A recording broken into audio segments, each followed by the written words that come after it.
Hello everyone, স্বাগতম তোমাদেরকে। আজকে আমাদের পর্যায়ভিত্তিক গতি এই চ্যাপ্টারের নতুন আরেকটি লেকচারে। তো আজকে হচ্ছে আমরা কমপ্লিট করব লেকচার নাম্বার 7। আর আজকে হচ্ছে আমাদের লেকচার টপিক, তোমরা যদি হচ্ছে কি আমাদের ক্লাসগুলো ফলো করো তাহলে তোমরা দেখবে যে লাস্ট ক্লাসে আমরা হচ্ছে আলোচনা করেছিলাম সরল দোলকের মাধ্যমে যে আমরা সরল স্পন্দন গতিটা সৃষ্টি করতে পারি, ঠিক আছে, তার থিওরি এবং হচ্ছে কি খুবই ইজি ক্যাটাগরির কয়টা ম্যাথ, ঠিক আছে। তো আমরা হচ্ছে গিয়ে সেই টপিকেরই মানে সরল দোলকেরই পর্যায়কাল, দৈর্ঘ্য, অভিকর্ষ স্তরণ এই রিলেটেড আরও কিছু ম্যাথ আজকে আমরা প্র্যাকটিস করব। আজকের যে ম্যাথগুলো সেই ম্যাথগুলো হচ্ছে ইজিই হবে, তবে হচ্ছে গত ক্লাসের থেকেও একটু আর কি কনসেপচুয়াল, ঠিক আছে। ইজি ম্যাথেই, তবে হচ্ছে কি আমরা আরেকটু হচ্ছে গিয়ে কি মানে অন্য টাইপের ম্যাথগুলো আর কি আজকের ক্লাসে আমরা কমপ্লিট করব। খুব বেশি ম্যাথ আজকে আমরা সলভ করব না। সো হচ্ছে আজকের ক্লাসটা হচ্ছে আমাদের অনেক কম সময়ের হবে। তো আশা করি হচ্ছে গিয়ে তোমরা ব্যাপারগুলো হচ্ছে গিয়ে বুঝতে পারবা। তো তুমি যদি আমাদের চ্যানেলে নতুন হয়ে থাকো তাহলে সাবস্ক্রাইব করে যুক্ত হয়ে যেতে পারো আমাদের চ্যানেলের সাথে। পাশাপাশি আমাদের চ্যানেলটি শেয়ার করে দিতে পারো তোমার ফ্রেন্ড সার্কেল এবং হচ্ছে সহপাঠীদের মাঝেও, যেন তোমার পাশাপাশি তারাও আমাদের ক্লাসগুলো নিয়মিত ফলো করতে পারে, ঠিক আছে। তাহলে চলো আজকের ক্লাসটা আমরা স্টার্ট করি। আমাদের এখানে প্রথম যে প্রবলেমটা আছে সেটার দিকে একটু খেয়াল করো। তোমাকে বলছে আসলে কি একটি সেকেন্ড দোলকের ববের ব্যাসার্ধ আর ইকুয়াল 0.29 সেন্টিমিটার। ববটিকে গলিয়ে একটি সিলিন্ডারে পরিণত করা হলো। সুতার দৈর্ঘ্য অপরিবর্তিত রেখে সিলিন্ডারটিকে বব হিসাবে ব্যবহার করলে দেখা যায় দোলনকাল অপরিবর্তিত আছে। তাহলে এখান থেকে হচ্ছে তোমার যে ব্যাপারগুলো হচ্ছে ফাইন্ড আউট করে ফেলতে হবে যে দোলনকাল অপরিবর্তিত, এই কথাটা হচ্ছে কি ইম্পর্টেন্ট। আর হচ্ছে ববের যে ব্যাসার্ধ সেটা হচ্ছে তোমার দেয়া আছে, মানে আলাদা ইনফরমেশন দেওয়া আছে বব বা গোলকপিণ্ড সম্পর্কে, তাই সেটা হচ্ছে আমাদের ইম্পর্টেন্ট। আর হচ্ছে আমাদের সেকেন্ড দোলক, ঠিক আছে, এই তিনটা ব্যাপার কিন্তু হচ্ছে আমাদের ফাইন্ড আউট করে ফেলতে হবে। তো সেকেন্ড দোলক যেটা আমরা জানি হচ্ছে সেকেন্ড দোলকের দোলনকাল যেটা, এটা হচ্ছে 2 সেকেন্ড, ঠিক আছে। তাহলে এটা এখান থেকে তুমি লিখতে পারো যে টি ইকুয়াল 2 সেকেন্ড, ঠিক আছে। তো প্রথম যে কোশ্চেনটা দেখো, প্রথম কোশ্চেনে বলছে তোমাকে সুতার দৈর্ঘ্য নির্ণয় করো। তাহলে এটা কিন্তু আমাদের হচ্ছে গিয়ে লাস্ট ক্লাসের সর্বশেষ যে কোশ্চেনটা প্র্যাকটিস করছিলাম সেটারই অনুরূপ। তো সেটা তুমি হচ্ছে মুখস্থ লিখে ফেলতে পারো যে হচ্ছে আমাদের সেকেন্ড দোলকের যে সুতার কার্যকরী যে দৈর্ঘ্যটা, এটা কিন্তু হচ্ছে আমরা একদম মুখস্থ বলছিলাম যে এমসিকিউ যেন ওই সময় আসে মুখস্থ করে ফেলবা। তো আমি যে জাস্ট সূত্রটা লিখি, প্রথম অংশটা সলভ করার জন্য আমাদের কিছুই করতে হবে না, জাস্ট সূত্রের মান বসিয়ে দিবা T equal 2 pi root over L by G, ঠিক আছে। এল হচ্ছে এখানে কার্যকরী দৈর্ঘ্য, ঠিক আছে। এই এলটা যেটা ক্যাপিটাল এল যেটা, এটা হচ্ছে তোমার কার্যকরী দৈর্ঘ্য, ঠিক আছে। তাহলে আমরা যদি ওই কার্যকরী দৈর্ঘ্যটা বের করে ফেলি, জাস্ট তুমি মান বসিয়ে দাও, টি এর ভ্যালু 2 সেকেন্ড, জাস্ট হচ্ছে স্কোয়ার করে দাও, করে হচ্ছে তুমি এল এর মানটা পেয়ে যাবা। এই এল এর মানটা আমি এখন আর হচ্ছে এখানে করতেছি না ডিরেক্ট, কারণ যেহেতু এটা অলরেডি সলভ করা 0.9929 হবে, ঠিক আছে। এটা হচ্ছে মিটার এককে হবে। তাহলে এটাকে যদি হচ্ছে কি আমি সেন্টিমিটার ইউনিটে নিই, সেন্টিমিটার ইউনিটে কেন নিচ্ছি, কারণ হচ্ছে কি যে আমাদের ববের ব্যাসার্ধটা সেন্টিমিটার ইউনিটে দেওয়া আছে, তাহলে আমরা বলতে পারবো হচ্ছে গিয়ে 99.29 সেন্টিমিটার। আচ্ছা, এখন খেয়াল করো এই যে এলটা, এই এলটা কিন্তু কার্যকরী দৈর্ঘ্য, টোটাল দৈর্ঘ্য, ঠিক আছে। কার্যকরী দৈর্ঘ্য বলতে আমরা কি বোঝাচ্ছিলাম, যে জ্বলন বিন্দু থেকে আমার হচ্ছে একদম শেষ প্রান্ত পর্যন্ত, শেষ প্রান্ত বলতে হচ্ছে কি আমাদের বার কেন্দ্র, আমাদের গোলকপিণ্ডের ইনফরমেশন যদি দেওয়া থাকে তাহলে গোলকপিণ্ড বা হচ্ছে ববের যে বার কেন্দ্র পর্যন্ত যে দূরত্বটা সেই পর্যন্ত। তো আমরা আর কি বলছিলাম বলো, যে হচ্ছে তোমাকে যদি এই ববের আলাদা ইনফরমেশন দেওয়া না থাকে তাহলে জাস্ট হচ্ছে সুতার যে দৈর্ঘ্যটা, সেই সুতার দৈর্ঘ্যটাই তোমার কার্যকরী দৈর্ঘ্য। তবে যদি হচ্ছে এই যে ববের ইনফরমেশন দেওয়া থাকে তখন কিন্তু এই ক্যাপিটাল এল যেটা বা হচ্ছে কার্যকরী যে দৈর্ঘ্যটা, সেই দৈর্ঘ্যটা হচ্ছে তোমার কি সুতার দৈর্ঘ্য প্লাস হচ্ছে ববের বার কেন্দ্র পর্যন্ত দূরত্ব, ঠিক আছে। তো যদি ববটা একদম হচ্ছে গিয়ে মানে ফাফা বা এরকম টাইপের বা অন্য কোনো মানে এক্সট্রা কোনো তোমাকে কনসেপচুয়াল কথা উল্লেখ না থাকে, জাস্ট একটা গোলকপিণ্ড বা ববের ব্যাপারে মানে ব্যাপারটা থাকে, তো সেই ক্ষেত্রে তার যে ব্যাসার্ধটা সেই ব্যাসার্ধ পর্যন্ত আর কি দূরত্ব, ঠিক আছে। তো আমি যে চিত্রটা তোমাকে একটু হচ্ছে ফাইন্ড আউট করি বা একটু এঁকে দেখাতে চেষ্টা করি, তাহলে ব্যাপারটা হচ্ছে এরকম হবে, এরকম হবে, খেয়াল করো একটু।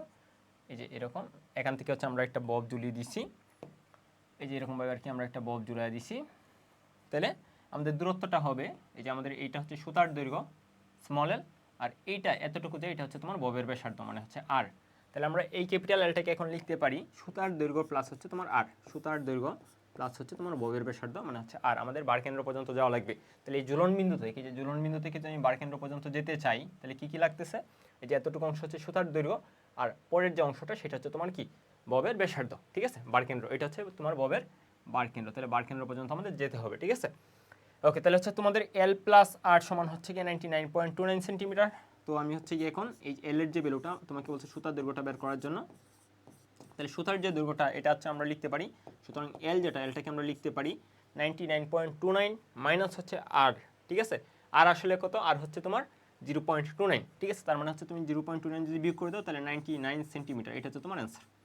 এটা হচ্ছে তোমার অ্যান্সার। খুবই সিম্পল, এটা আমরা লাস্ট ক্লাসে সলভ করছিলাম। জাস্ট হচ্ছে এখানে এল এর যে পরিবর্তে বা কার্যকরী যে দৈর্ঘ্যটা এটাকে রিপ্লেস করে সুতার দৈর্ঘ্যটা আর কি তোমাকে এক্সট্রা করে বের করতে বলছে। বুঝতে পারছো আশা করি। তো দ্বিতীয় কোয়েশ্চেনটা একটু কনসেপচুয়াল বা একটু সুন্দর কোয়েশ্চেন বলতে পারো, এটা আমাদের একটু বুঝে সলভ করতে হবে। দ্বিতীয় অংশ তোমাকে বলছে কি যে তোমাকে দেখাতে বলছে যে সিলিন্ডারটির ব্যাসার্ধ এত, এটার উক্তিটি হচ্ছে আমাদের উক্তিটির সত্যতা যাচাই করতে বলছে আমাদেরকে। তো আমাদের দ্বিতীয় অংশটা সলভ করার জন্য দেখো উদ্দীপকটা আবার একটু আমরা পড়ি। বলছে তোমাকে ববটিকে গলিয়ে, আগে যে ববটা ছিল, যে ববটা যে ছিল, এই ববটাকে গলিয়ে একটি সিলিন্ডারে পরিণত করা হয়েছে। ববটাকে গলিয়ে একটা সিলিন্ডারে পরিণত করা হয়েছে। সুতার দৈর্ঘ্য অপরিবর্তিত রেখে সিলিন্ডারটিকে বব হিসাবে ব্যবহার করলে দেখা যায়, ঠিক আছে, আমরা হচ্ছে এই যে ববটাকে গলায় ফেলছি, গলিয়ে একটা সিলিন্ডারে কনভার্ট করে ফেলছি, এবং হচ্ছে গিয়ে সুতার দৈর্ঘ্য আমরা চেঞ্জ করি নাই, মানে আমরা আর এখানে কোনো চেঞ্জ করি নাই। চেঞ্জ না করার সত্ত্বেও দেখা গেছে আসলে কি দোলনকালটা আগে যেরকম ছিল, মানে সেকেন্ড দোলক ছিল 2 সেকেন্ড ছিল, এখনও সেমই আছে, ঠিক আছে। তো সেখান থেকে আমরা কি সিদ্ধান্ত নিতে পারি, আগে চলো আমরা হচ্ছে কি চিত্রটা একটু এঁকে ফেলি, যে আসলে হচ্ছে কি আমরা যদি যখন সিলিন্ডারে কনভার্ট করছি তখন আসলে হচ্ছে এটা দেখতে কেমন ছিল, ঠিক আছে। চলো এটাকে জাস্ট আমরা সুতার দৈর্ঘ্যটাও চেঞ্জ করলাম না, সেম টু সেম মানে যেরকম ছিল জাস্ট সেরকমই হচ্ছে আমরা রাখতেছি। জাস্ট একটা সিলিন্ডার হচ্ছে এখন আমরা এখানে নিচে ঝুলাইছি। আগে হচ্ছে কি ছিল, আগে হচ্ছে আমাদের একটা বব ঝুলানো ছিল, এখন আমরা এরকম একটা ধরো সিলিন্ডার একটু বড় করে আমি হচ্ছে এখানে ঝুলালাম, যাতে তোমাদের হচ্ছে বুঝতে সুবিধা হয়। মানে এরকম একটা সিলিন্ডার হচ্ছে কি আমরা ঝুলাই ফেলছি। আগে ছিল গোলকটাকে হচ্ছে আমরা গলিয়ে একটা হচ্ছে সিলিন্ডার বানাইছি। সিলিন্ডার দেখতে কেমন হয়, যে আমরা হচ্ছে অনেক সময় কোল্ড ড্রিঙ্কসগুলো হচ্ছে গিয়ে কেনে যে খাই, ঠিক আছে। তো ওইটা কেমন হচ্ছে একটু গোল গোল টাইপের, ঠিক আছে। বা এখানেই ধরো আমি তোমাদের এটা দেখাতে পারি, মোটামুটি এরকম আর কি, এই যে এরকম গোলাকার, ঠিক আছে, মানে লম্বা এবং হচ্ছে গিয়ে কি যে এরকম শেপের। তো এটাকে হচ্ছে আমরা বলতে পারি কি তোমার সিলিন্ড্রিক্যাল বস্তু। তাহলে এরকম হচ্ছে ববটাকে গলিয়ে যখন আমরা সিলিন্ডারে কনভার্ট করছি, তখন এই সিলিন্ডারের বরকেন্দ্র পর্যন্ত কিন্তু তখন আমাদের কার্যকরী দৈর্ঘ্য, তখন আমাদের কার্যকরী দৈর্ঘ্য কিন্তু মানে আমাদের সুতার দৈর্ঘ্য শুধু না, বা হচ্ছে সুতার দৈর্ঘ্য প্লাস হচ্ছে গিয়ে এটার ব্যাসার্ধও না, এটাকে আমরা বলবো হচ্ছে বারকেন্দ্র পর্যন্ত দূরত্ব, ঠিক আছে। আমরা সিলিন্ডারটাকে আরেকটু ছোটো করে আঁকি, তাহলে হচ্ছে তোমাদের বুঝতে আরেকটু সুবিধা হবে, ধরো এরকম এরকম টাইপের আর কি। তাহলে আমাদের বারকেন্দ্রটা এখন কোথায় আছে, এটার বারকেন্দ্রটা আছে এখন ধরো এই পয়েন্ট, ঠিক আছে। যদিও হচ্ছে গিয়ে এই বরাবরই হবে, যেহেতু আমাদের দোলনকাল অপরিবর্তিত আছে, এই বরাবরই আর কি হবে। তাই আমি এই বরাবরই দেখাই, তাহলে তোমাদের জন্য সুন্দর হবে ব্যাপারটা। ওকে, এটাকে একটু ছোটো করে ফেলি, হ্যাঁ ওকে, একই আছে। ওকে, তাহলে বারকেন্দ্রটা এখন এখানে আছে। তাহলে তোমাকে কি বলছে দেখো, যে দোলনকাল যেটা এটা হচ্ছে সেমি ছিল। তো আমরা হচ্ছে দোলনকালের সূত্রটা কি, দোলনকালের সূত্র হচ্ছে তোমার টি ইকুয়াল 2 পাই রুট ওভার কার্যকর দৈর্ঘ্য বাই হচ্ছে তোমার জি, ঠিক আছে। তো একটা নির্দিষ্ট স্থানে এখানে যে এক্সপেরিমেন্টটা করা হয়েছে, যেহেতু স্থান সম্পর্কে তোমার কোনো হচ্ছে কি স্থান চেঞ্জ করছে কিনা এরকম ইনফরমেশন দেওয়া নেই, তো আমরা অবশ্যই বুঝে নেব যে একটা নির্দিষ্ট স্থানেই এই এক্সপেরিমেন্টটা করা হয়েছে। সো হচ্ছে জি এর ভ্যালু সেম। আবার হচ্ছে গিয়ে এই এল যেটা, ঠিক আছে, এই এলটা তো হচ্ছে আমরা লিখতে পারি, এই এলটাকে তুমি ববের জন্য লিখতে পারো সুতার দৈর্ঘ্য প্লাস হচ্ছে ববের ব্যাসার্ধ, ধরো এটাকে ববের ব্যাসার্ধকে জাস্ট আমরা আর লিখলাম, আর যখন তুমি সিলিন্ডার, এটা হচ্ছে ববের জন্য আমি লিখতেছি, ঠিক আছে। আর যখন হচ্ছে আমি সিলিন্ড্রিক্যাল বস্তু আমি চিন্তা করতেছি বা গলিয়ে যখন সিলিন্ডার বানায় ফেলছি, তখন এই এলটাকে আমরা লিখতে পারি সুতার দৈর্ঘ্য প্লাস হচ্ছে কি আর ও সি, মানে হচ্ছে সিলিন্ডার আকৃতির যে বস্তুটা হয়েছে তার ব্যাসার্ধ। তার ব্যাসার্ধ বলতে হচ্ছে তার উচ্চতার অর্ধেক, এখানে কিন্তু ব্যাসার্ধ অ্যাকচুয়ালি না, তার উচ্চতার অর্ধেক। কারণ ববে যখন আমি কনভার্ট করছি তখন একটু খেয়াল করো, এইটা কিন্তু হচ্ছে তখন ববের ব্যাসার্ধ, ঠিক আছে। এটা হচ্ছে ববের ব্যাস, আমরা ব্যাসার্ধে কনভার্ট করতে পারি। সিলিন্ডার শেপের যে বস্তুটা এটাই কিন্তু এই যে এরকম টাইপের হবে। তো এই টোটালটা কিন্তু তোমার সিলিন্ডারের উচ্চতা, এই টোটালটা হচ্ছে তোমার কি সিলিন্ডারের উচ্চতা। তো আমি যদি বলি যে সিলিন্ডারের ক্ষেত্রে আমাদের এই জোড়ন বিন্দু থেকে তার বারকেন্দ্র পর্যন্ত দূরত্বটা কত, সেই দূরত্বটা কিন্তু সুতার দৈর্ঘ্য প্লাস হচ্ছে কি h/2। সিলিন্ডারটাকে যখন আমরা কনভার্ট করছি, মানে ববটাকে গুলিয়ে যখন সিলিন্ডারে কনভার্ট করছি, তখন সিলিন্ডারে কিন্তু একটা উচ্চতা হয়েছিল, সেই উচ্চতার অর্ধেকটা আছে তোমার কি মধ্যবিন্দুতে আছে তোমার বারকেন্দ্র, তাহলে হচ্ছে সুতার দৈর্ঘ্য প্লাস হচ্ছে তোমার h। তো তোমাকে যেহেতু বলছিল যে দোলনকাল কোথাও চেঞ্জ হয় নাই, ঠিক আছে, ববটাকে গুলিয়ে যখন আমরা সিলিন্ডারে কনভার্ট করছি তখন দোলনকাল চেঞ্জ হয় নাই, তার মানে দোলনকাল চেঞ্জ হয় নাই মানে এরকম যে এখানে জিও আসলে চেঞ্জ হয় নাই, টিও চেঞ্জ হয় নাই, তার মানে মিন করতেছে কার্যকর যে দৈর্ঘ্যটা সেই কার্যকর দৈর্ঘ্যটাও চেঞ্জ হয় নাই, ঠিক আছে, কার্যকর দৈর্ঘ্যটা চেঞ্জ হয় নাই, ঠিক আছে। বুঝতেছো ব্যাপারটা, টি ইকুয়াল 2 পাই√L/G, টি আসলে ডিপেন্ড করতেছে কার্যকর দৈর্ঘ্যের উপর এবং হচ্ছে জি এর উপর। যেহেতু জি চেঞ্জ হয় নাই, টি চেঞ্জ হয় নাই, তার মানে আমরা বলতে পারি যে কার্যকর যে দৈর্ঘ্যটা সেটা আসলে কি হয় নাই, চেঞ্জ হয় নাই। তার মানে আমরা বলতে পারি কার্যকর দৈর্ঘ্য যখন বব ছিল, ববের কার্যকর দৈর্ঘ্য সমান হচ্ছে যখন এটাকে আমরা সিলিন্ডারে কনভার্ট করছি তখন হচ্ছে এই সিলিন্ডারের কার্যকর দৈর্ঘ্য সেমই ছিল। তো ববের জন্য আমাদের এই কার্যকর দৈর্ঘ্যটা হচ্ছে সুতার দৈর্ঘ্য প্লাস হচ্ছে ববের ব্যাসার্ধ, ঠিক আছে, সমান যখন এটাকে হচ্ছে আমরা সিলিন্ডারে কনভার্ট করছি তখন হচ্ছে সুতার দৈর্ঘ্য প্লাস হচ্ছে সিলিন্ডারের উচ্চতার অর্ধেক, ঠিক আছে, ওই যে সুতার দৈর্ঘ্য প্লাস হচ্ছে সিলিন্ডারের দৈর্ঘ্যের অর্ধেক। তাহলে আমরা এই এল আর এল আবার কাটাকাটি করে ফেলতে পারি, সুতার দৈর্ঘ্য যেহেতু সেমি ছিল তোমাকে বলছে কি সুতার দৈর্ঘ্য অপরিবর্তিত রেখে, ঠিক আছে। সো আমরা হচ্ছে লিখতে পারি, আমরা হচ্ছে কি এই সিলিন্ডারের যে উচ্চতাটা সেটাকে যদি হচ্ছে আমরা আর এর মাধ্যমে প্রকাশ করি তাহলে এই এইচটাকে লিখতে পারি হচ্ছে আমরা আর এইচ ইকুয়াল টু আর। তার মানে মিন করতেছে সিলিন্ডারের যে উচ্চতাটা সেই উচ্চতাটা হয়েছে তোমার এই ববের যে ব্যাসার্ধ এই ব্যাসার্ধের দ্বিগুণ। সিলিন্ডারের উচ্চতা হচ্ছে কি ববের ব্যাসার্ধের দ্বিগুণ। তো এই যে আমাদের এই সম্পর্কটা হয়েছে, আমরা এই সম্পর্কটা এখান থেকে হচ্ছে গিয়ে মানে এখানে নোট করে রাখি বা এখানে হচ্ছে আমরা সংরক্ষণ করে রাখি, পরে কোথাও প্রয়োজন হলে আমরা সেটা ইউজ করব। তো এটাকে আমি ববটাকে গলিয়ে যেহেতু একটা সিলিন্ডার বানাইছি, তাহলে এই ক্ষেত্রে কোন ব্যাপারটা সংরক্ষিত থাকবে বলো তো? এখানে একটা ব্যাপার কিন্তু সংরক্ষিত থাকবে, সেটা হচ্ছে গিয়ে এই ববের যে হচ্ছে আয়তন ছিল এই আয়তন কিন্তু সিলিন্ডারের আয়তনের সমান হবে, বা সিলিন্ডারের যে আয়তন মানে আমরা যদি হচ্ছে গিয়ে ভালো করে বলি তাহলে আমরা বলবো সিলিন্ডারের যে আয়তনটা এই সিলিন্ডারের আয়তনটা আসলে হচ্ছে গিয়ে ববের যে আয়তন তার সমান ছিল, কারণ এখানে কিন্তু আমরা হচ্ছে জাস্ট ববটাকে গলিয়ে সিলিন্ডারে কনভার্ট করছি, নতুন কোনো সিলিন্ডার আনি নেই বা নতুন কোনো বর এখানে যুক্ত করিনি, নতুন কোনো আয়তনও যুক্ত করি নাই, ঠিক আছে। তাহলে আমি যদি বলি সিলিন্ডারের যে হচ্ছে আয়তনের সূত্রটা, সিলিন্ডার আয়তনের সূত্র কি বলতো? পাই আর স্কোয়ার এল, পাই আর স্কোয়ার এল, এল বলতে এখানে হচ্ছে আমরা এই যে উচ্চতাটাকে বা হচ্ছে এই স্কোয়ার কি বলতেছি, কখন আমরা এল বলি মানে হচ্ছে দৈর্ঘ্য, আর এখানে হচ্ছে আমরা উচ্চতা বলে হচ্ছে মেনশন করছি, তাহলে এইচ। আর যেহেতু অলরেডি ববের ব্যাসার্ধ বলে একটা টার্ম ছিল, তো সেজন্য সিলিন্ডারের যে ব্যাসার্ধটা সেটাকে হচ্ছে ধরো আমরা আর সি দিয়ে প্রকাশ করলাম, ঠিক আছে। তাহলে এটা হচ্ছে তোমার সিলিন্ডারের আয়তন, পাই আর স্কোয়ার এইচ হচ্ছে তোমার সিলিন্ডারের আয়তন, এই আয়তনটা আসলে হচ্ছে তোমার কি ববের আয়তনের সমান হবে, ঠিক আছে। আয়তন কিন্তু এখানে নতুন করে অ্যাডও হয়নি বা আমরা হচ্ছে গিয়ে নষ্টও করে ফেলাই নেই, জাস্ট হচ্ছে গিয়ে 4/3। তাহলে বব যেটা বব কিন্তু হচ্ছে গিয়ে তোমার এই যে ফুটবল শেপের আর কি, মানে 3D একটা বস্তু, ঠিক আছে, দোলক পিণ্ড। তাহলে ববের যে আয়তন সেটা হচ্ছে 4/3 পাই আর কিউব, ঠিক আছে, পাই আর কিউব। তাহলে আমাদের এই যে কি ফাইনালি বের করতে বলছিল যে হচ্ছে দেখাও যে সিলিন্ডারটির ব্যাসার্ধ, মানে সিলিন্ডারটির যে ব্যাসার্ধ এই যে আর সেই আর এর ভ্যালুটা তোমাকে বের করতে বলছে, বা হচ্ছে কি তোমাকে মানে এটার সাথে সত্যতা যাচাই করতে বলছে, ঠিক আছে, মানে তাদের উক্তিটা সত্য কিনা। তাহলে আমরা কোন অংশটা কাটাকাটি করে ফেলতে পারি, পাই আর হচ্ছে পাই কাটাকাটি, আর এইচের যে ভ্যালুটা এইচের ভ্যালুটা এই পাশে এসে হচ্ছে ভাগ হয়ে যাবে, এইচের ভ্যালুটা হচ্ছে তোমার 2r, ঠিক আছে। তাহলে হচ্ছে আমাদের আর সি স্কোয়ার, ঠিক আছে, সিলিন্ডারের যে ব্যাসার্ধ সেটা স্কোয়ার হচ্ছে তোমার থাকতেছে, এইচটাকে আমরা এই পাশে নিয়ে ভাগ করে ফেলবো, আচ্ছা ঠিক আছে, আমরা ভেঙে ভেঙে ভাগ করি, একসাথে করার দরকার নেই। তাহলে হচ্ছে 4 পাই, পাই তো আমরা কাটাকাটি করে ফেলছি, মানে হচ্ছে আর কিউব। এই একটা ব্যাপার খেয়াল রাখো, এই আরটা কিন্তু হচ্ছে তোমার ববের ব্যাসার্ধ আর এই আরটা হচ্ছে তোমার সিলিন্ডারের ব্যাসার্ধ, ঠিক আছে। আর এইচটা এই পাশে হচ্ছে আমরা নিয়ে ভাগ করে ফেললাম, তাহলে এইচটাকে যদি আমরা ভাগ করে ফেলি এক্সের ভ্যালুটা আমরা বসিয়ে দিই, এক্সের ভ্যালু ছিল হচ্ছে তোমার 2r, ঠিক আছে। তাহলে হচ্ছে তোমার 4 আর কিউব বাই হচ্ছে তোমার 2r। তাহলে আর ট্রি ট্রি কিন্তু এখানে রয়ে গেছে, ট্রিটাকে হচ্ছে তুমি এখানেও লিখতে পারো অথবা সামনেও লিখতে পারো, ট্রি, ওকে, ট্রি, এটা হচ্ছে গুণন, ওকে। তাহলে দেখো 4 যদি আমরা 2 দ্বারা কাটি তাহলে উপরে থাকবে হচ্ছে তোমার 2 2, আর নিচে আছে তোমার কত 3, আর এই যে উপরে হচ্ছে তোমার আর কিউব আর নিচে হচ্ছে তোমার আর, তাহলে আমরা যদি এটা কাটাকাটি করি তাহলে থাকবে হচ্ছে আমাদের আর স্কোয়ার, আর স্কোয়ার। তো আমরা কি লিখতে পারি যে আর সি স্কোয়ার সমান হচ্ছে 2/3 আর স্কোয়ার, ঠিক আছে। আর সি স্কোয়ার মানে হচ্ছে সিলিন্ডারের যে ব্যাসার্ধ সেটা স্কোয়ার সমান হচ্ছে 2/3 আর স্কোয়ার, আর বলতে হচ্ছে ববের ব্যাসার্ধ স্কোয়ার। সো আমরা পরবর্তী লাইনে যে একটা লাইন আমরা হচ্ছে লিখার প্রয়োজন হয় আমাদের, দেখি কি প্রমাণ করতে বলছে, বলছে সিলিন্ডারের ব্যাসার্ধ। তাহলে আমরা সিলিন্ডারের ব্যাসার্ধ যদি এখন লিখি বা হচ্ছে কি আরেকটু সুন্দর করে আরেকটা লাইন লিখি, তাহলে আমরা এরকমভাবে লিখতে পারি যে আর সি সমান হচ্ছে তোমার √2/3 2/3 আর, ঠিক আছে।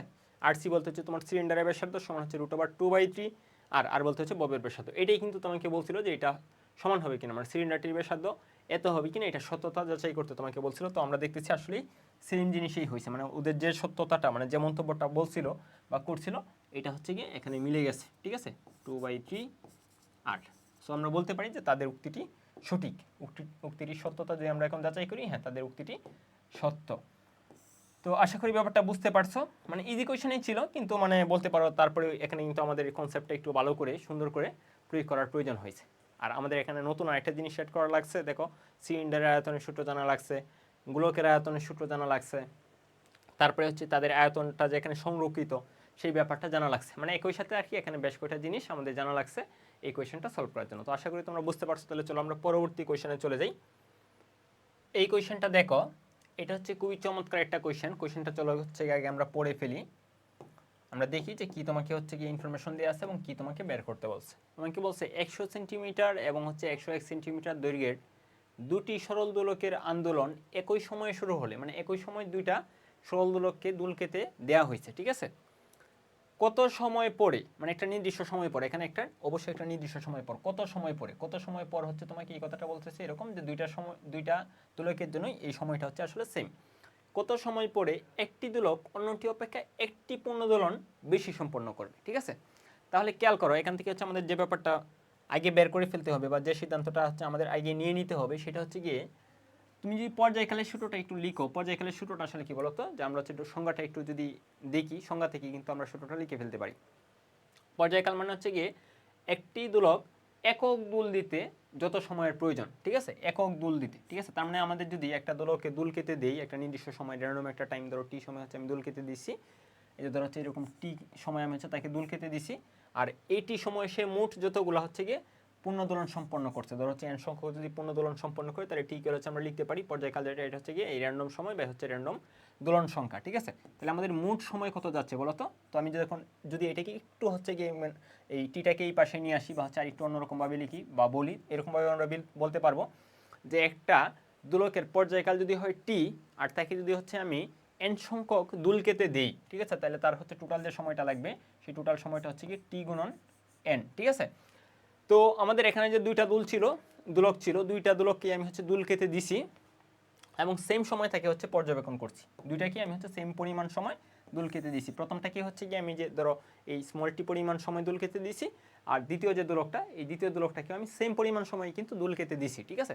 তার মানে এই টিটা আসলে দুইটার জন্যই সেম, ঠিক আছে। এখন এই টিটাকে ইচ্ছা করলে আমরা লিখতে পারি, যেহেতু দুইটা দোলক ছিল তো আমি ইচ্ছা করলে লিখতে পারি যে ধরো হচ্ছে প্রথমটার জন্য পর্যায়কাল যদি হয় টি1, আর সে যদি হচ্ছে এই টি সময় এন সংখ্যক দুল দেয়, তাহলে এই টি1 গুণন হচ্ছে কি এন1 যে ভ্যালুটা পাবো, দ্বিতীয় দোলকটার জন্য আমাদের সেমই হবে। ধরো দ্বিতীয় যে দোলকটা তার যে দোলনকাল সেটা যদি টি2 হয়, আর সে যদি হচ্ছে গিয়ে n2 সংখ্যক দুল দেয়, তাহলে আমাদের এই টি2 আর n2, ঠিক আছে, এই দুইটার গুণফল আসলে এইটি এর সমানই হবে, যেহেতু হচ্ছে আমি দুইটাকেই সেম পরিমাণ সময় দুল খেতে দিছি, ঠিক আছে।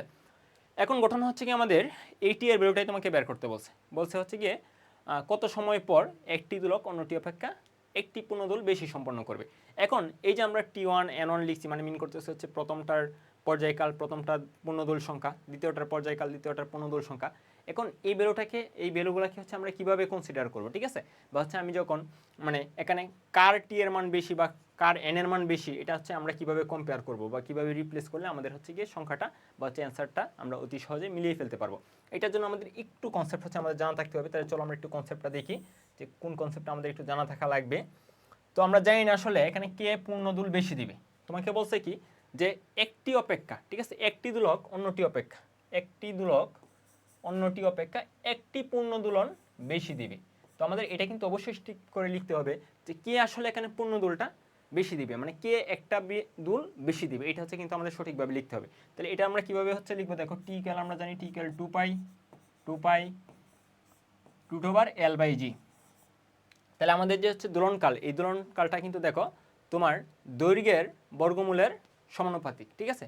সুতার যে দৈর্ঘ্যটা বা কার্যকরী যে দৈর্ঘ্যটা, এখানে যেহেতু ববের ব্যাসার্ধ বা এরকম ইনফরমেশন দেওয়া নেই, তাহলে হচ্ছে কি তোমার কার্যকরী দৈর্ঘ্যের বর্গমূলের সমানুপাতিক। তাহলে কার্যকরী দৈর্ঘ্য যার বেশি তার কিন্তু দোলনকাল তোমার কি হবে, বেশি হবে। তাহলে দোলনকাল যদি বেশি হয়, তুমি দেখো এই দুইটা সংখ্যার গুণফল কি হবে, এই দুইটা সংখ্যার গুণফল সমান হবে এই দুইটা সংখ্যার গুণফল। তাহলে এখানে যদি তোমার হচ্ছে টি এর মান বেশি হয়, জাস্ট আমি আর কি বলতেছি, যার টি এর মান বেশি তার অবশ্যই হচ্ছে কি এই এন এর মানটা কম হবে, মানে দুইটা সংখ্যার গুণফল হবে কি এই দুইটা সংখ্যার গুণফল। তাহলে এখানে যদি টি বেশি হয় তাহলে এনটা হচ্ছে কম হবে, এখানে টি কম হলে এনটা হচ্ছে বেশি হবে, মানে এরকম আর কি একটা সম্পর্ক হবে, ঠিক আছে। বা তুমি এখান থেকেও খেয়াল করতে পারো, আমি যদি এখানে দেখাই তাহলে দেখো এই টি এর সাথে তোমার হচ্ছে গিয়ে এন এর সম্পর্কটা কেমন, ব্যস্তানুপাতিক। তার মানে তোমার যদি পর্যায়কালটা বেশি হয় তাহলে অবশ্যই কি আমাদের দোলনকালটা কম হবে।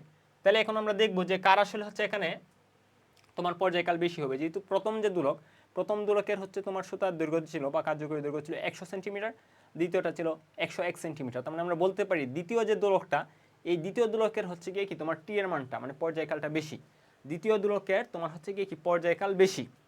তার মানে মিন করতেছে কি এই টি2 এর মানটা বেশি, ঠিক আছে। আমি যদি এই T1 এবং T2 এটা তো কম্পেয়ার করি, তাহলে T2 এর মানটা হবে তোমার বেশি। তাহলে T2 এর মান যদি বেশি হয়, মানে হচ্ছে আমাদের দ্বিতীয় দোলকের যে পর্যায়কাল এটা যদি বেশি হয়, তাহলে আমাদের তার যে পূর্ণদোল সংখ্যা, এই পূর্ণদোল সংখ্যা কিন্তু তার কম হবে। ঠিক আছে, তার মানে আমি যদি ধরি যে n সংখ্যক পূর্ণদোল এই দোলকটা দেয়, ঠিক আছে, ধরো ওর যে হচ্ছে আমাদের পর্যায়কাল এটা হচ্ছে আমরা ধরো লিখছি হচ্ছে গিয়ে কি T2, আর এই সময়ে, ঠিক আছে, এই সময়ে এই দোলকটা মানে দ্বিতীয় যে দোলকটা এটা হচ্ছে n সংখ্যক পরিমাণ, ধরো n সংখ্যক পরিমাণ সে হচ্ছে গিয়ে পূর্ণদোল দেয়। তাহলে দ্বিতীয় দোলক যদি n সংখ্যক পূর্ণদোল দেয়, তাহলে প্রথমটা দিবে হচ্ছে গিয়ে n+1 সংখ্যক। কেন বুঝতেছো ব্যাপারটা? কারণ আমরা তো অলরেডি বুঝে গেছি যে হচ্ছে দ্বিতীয় দোলকের পর্যায়কাল বেশি, তো পর্যায়কাল বেশি মানে কি তার দোলন সংখ্যা কম হবে।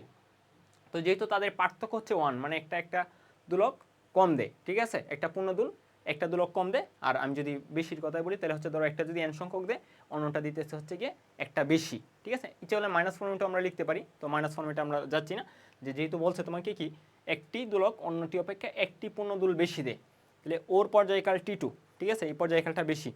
ও যদি দোল সংখ্যা দেয় হচ্ছে গিয়ে কি n সংখ্যক, তাহলে প্রথম যে দোলক ও অবশ্যই একটা পূর্ণদোল বেশি দিবে, ঠিক আছে, কারণ ওর দোল সংখ্যা বেশি হবে যেহেতু ওর পর্যায়কাল কম, ঠিক আছে।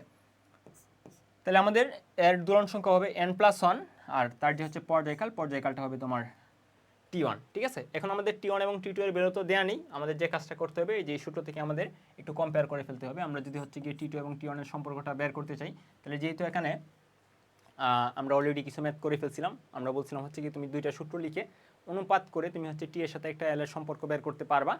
তো আমরা হচ্ছে যেহেতু অলরেডি অঙ্ক করে ফেলছি বেশ কয়টা, আমরা হচ্ছে এখন আর একদম ডিটেলসে দেখাবো না, আমরা লিখবো জাস্ট T1/T2 সমান হচ্ছে তোমার √L1/L2। তাহলে জাস্ট হচ্ছে মানগুলো বসিয়ে দাও, আমরা এই T1/T2 এর মানটা আর কি বের করবো, কারণ এখান থেকে আমরা দেখো একটা সম্পর্ক সাজাতে পারতেছি, ঠিক আছে। আমরা n এর মানটা বের করতে চেষ্টা করতেছি যে n এর ভ্যালুটা কত হবে, কারণ n এর ভ্যালু বের করলে কিন্তু আমরা যে t এর যে ভ্যালুটা সেটা বের করে ফেলতে পারো। তোমাকে t এর ভ্যালুটাই বের করতে বলছে, ঠিক আছে। তাহলে হচ্ছে আমরা এই T1/T2 সমান লিখতে পারি তোমার T1/T2 সমান তুমি লিখতে পারো, বা তুমি জাস্ট অনুপাত করে নর্মালি করে ফেলো, হবে কোনো সমস্যা নেই। আচ্ছা, কত লিখতে পারি দেখো, n/n+1 এরকমভাবেও লিখতে পারো, অথবা ডিরেক্ট আমরা মান বসায় দিলেও সমস্যা হইতো না। ওকে, যাই হোক, করতে থাকি আমরা। তাহলে হচ্ছে আমরা এখানে লিখবো হচ্ছে কি L1 যেটা সুতার দৈর্ঘ্য ছিল 100 সেন্টিমিটার, এখানে আমাদের যে কোনো ইউনিট বসালেই কিন্তু হবে, যেহেতু অনুপাত, ঠিক আছে। এই যে এই অংশটা অনুপাত আকারে সাজানো, তাহলে যে কোনো একক ইউজ করলেই হবে। তো আমরা সেন্টিমিটার একক ইউজ করতে পারি। প্রথমটা হচ্ছে 100, দ্বিতীয়টা হচ্ছে তোমার 101, ঠিক আছে, 101 ঠিক আছে। তাহলে আমাদের T1/T2 এর যে ভ্যালুটা, সেই ভ্যালুটা চলো একটু আমরা বসিয়ে ফেলি। T1/T2 এর যে ভ্যালুটা সেটা হবে তোমার 100 হচ্ছে তোমার 101 √অ্যান্সার, তাহলে হচ্ছে তোমার 0.995, ঠিক আছে। তাহলে আমাদের এই যে ভ্যালুটা, এই ভ্যালুটা হবে তোমার 0.995, ঠিক আছে। তো আমাদের চাচ্ছি এখান থেকে n এর মানটা বের করার জন্য, ঠিক আছে। তাহলে তুমি লিখতে পারো n = 0.995 n প্লাস হচ্ছে 0.995, জাস্ট আমরা আর গ্রহণ করে দিলাম। তাহলে এটাকে জাস্ট এই পাশে নিয়ে আসলে মাইনাস হয়ে যাবে, তার মানে 1 মাইনাস অ্যান্সার, ঠিক আছে, 1 মাইনাস 0.995। ওকে, একসাথে আমরা করে ফেলি। তাহলে 0.005 n সমান হচ্ছে 0.995, সুতরাং হচ্ছে আমরা লিখতে পারি 0.995 ভাগ হচ্ছে অ্যান্সার, তাহলে 199। তার মানে n এর যে ভ্যালুটা, সুতরাং n = 199, মানে প্রথম যে দোলকটা, ঠিক আছে, প্রথম দোলকটা তাহলে আমাদের দুল দিছিল হচ্ছে আমরা বলছিলাম n+1, আর দ্বিতীয় যে দোলক সে দুল দিছিল হচ্ছে তোমার হচ্ছে কি n, তার মানে দ্বিতীয় দোলকটা তোমার এই সময় একটা নির্দিষ্ট সময় যেটা আমরা ধরে নিয়েছিলাম, সে পূর্ণ দুল দিবে অ্যাকচুয়ালি 199টা, ঠিক আছে। তাহলে প্রথমটার জন্য আমরা চিন্তা করতে পারি, প্রথম যে দোলক সে আসলে দুল দিবে কয়টা, 200টা। তাহলে আমাদের এই টি এর ভ্যালুটা বের করতে হবে, একটু খেয়াল করো, বুঝতেছো কি না, একটু হচ্ছে কি জানাতে পারো যে আসলে কোথাও সমস্যা হচ্ছে কিনা।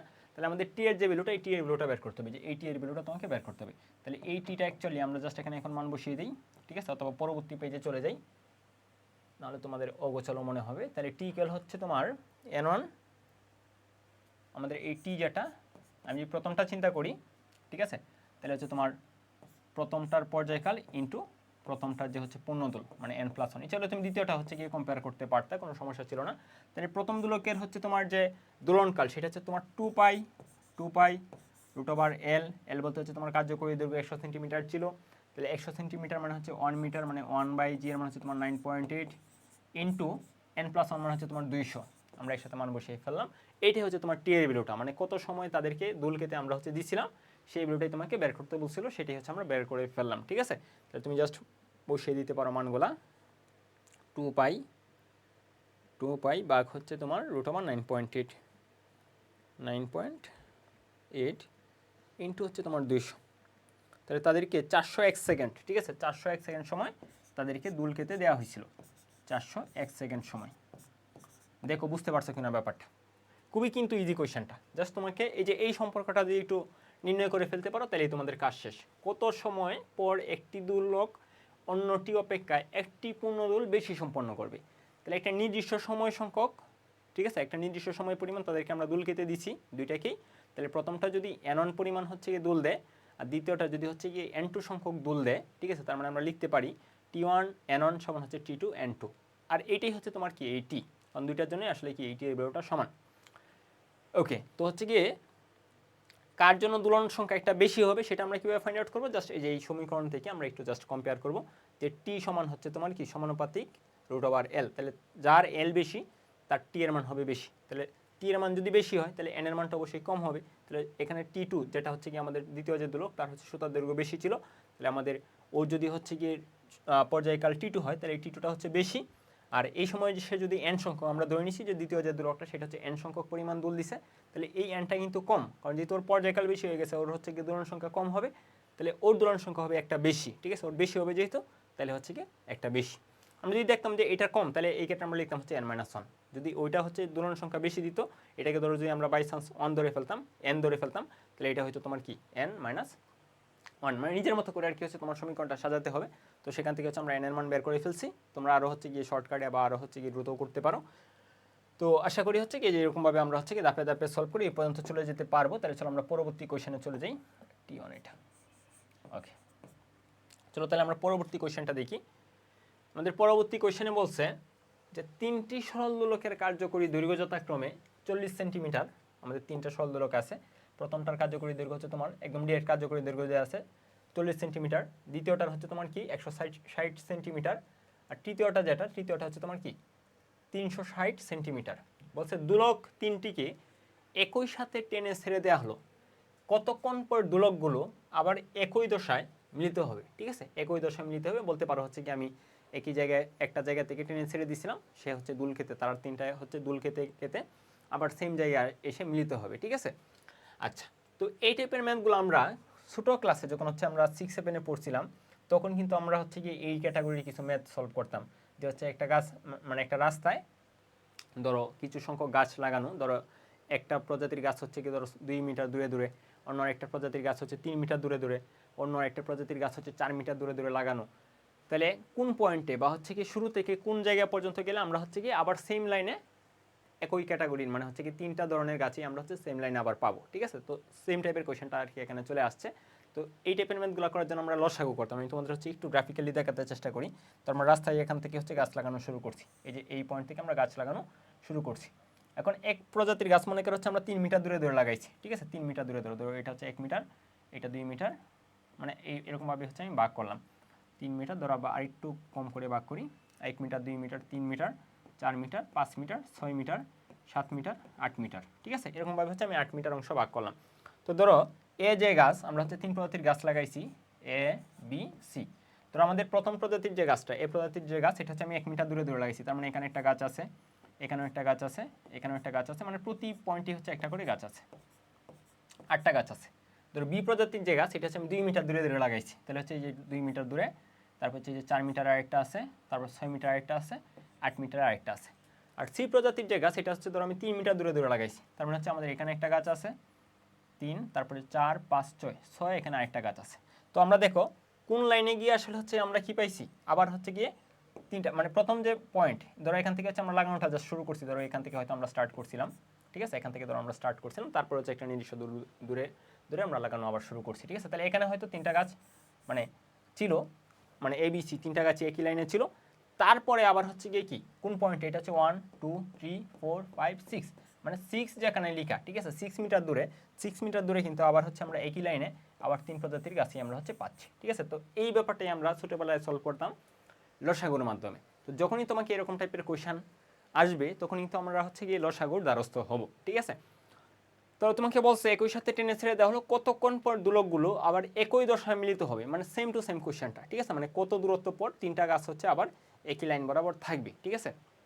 আচ্ছা, একই দশায় মিলিত হবে, তার মানে আমাদের যেহেতু সময়টা বের করতে বলছে তাহলে অবশ্যই আমাদের তাদের পর্যায়কালগুলো বের করতে হবে। তাহলে পর্যায়কালগুলো হচ্ছে আমরা এখানে বের করে তারপর হচ্ছে আমরা কাজটা করব। তো পর্যায়কালের সূত্রটা আসলে কি? পর্যায়কালের সূত্র হচ্ছে তোমাদের টি ইকুয়াল 2π√L/g।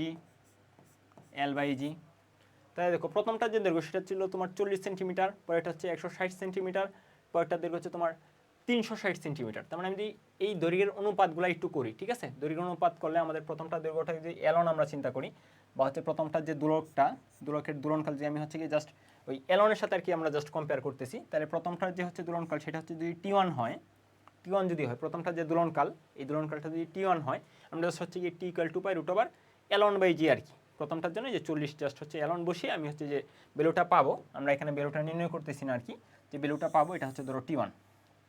তাহলে দ্বিতীয় যে দোলকটা সেটার জন্য কিন্তু আমাদের এই সুতার যে দৈর্ঘ্যটা, কার্যকরী যে দৈর্ঘ্যটা, এটা কিন্তু 4 গুণ হয়েছে। দেখো এটা হচ্ছে তুমি যদি এলন ধরো তাহলে এটা হচ্ছে তোমার কি 4L, এটা যদি এল ধরো এটা হচ্ছে 4L, এটা হচ্ছে তোমার 9L, ঠিক আছে, 360 সেন্টিমিটার মানে 9L, প্রথমটার সাথে জাস্ট আমরা কম্পেয়ার করতেছি।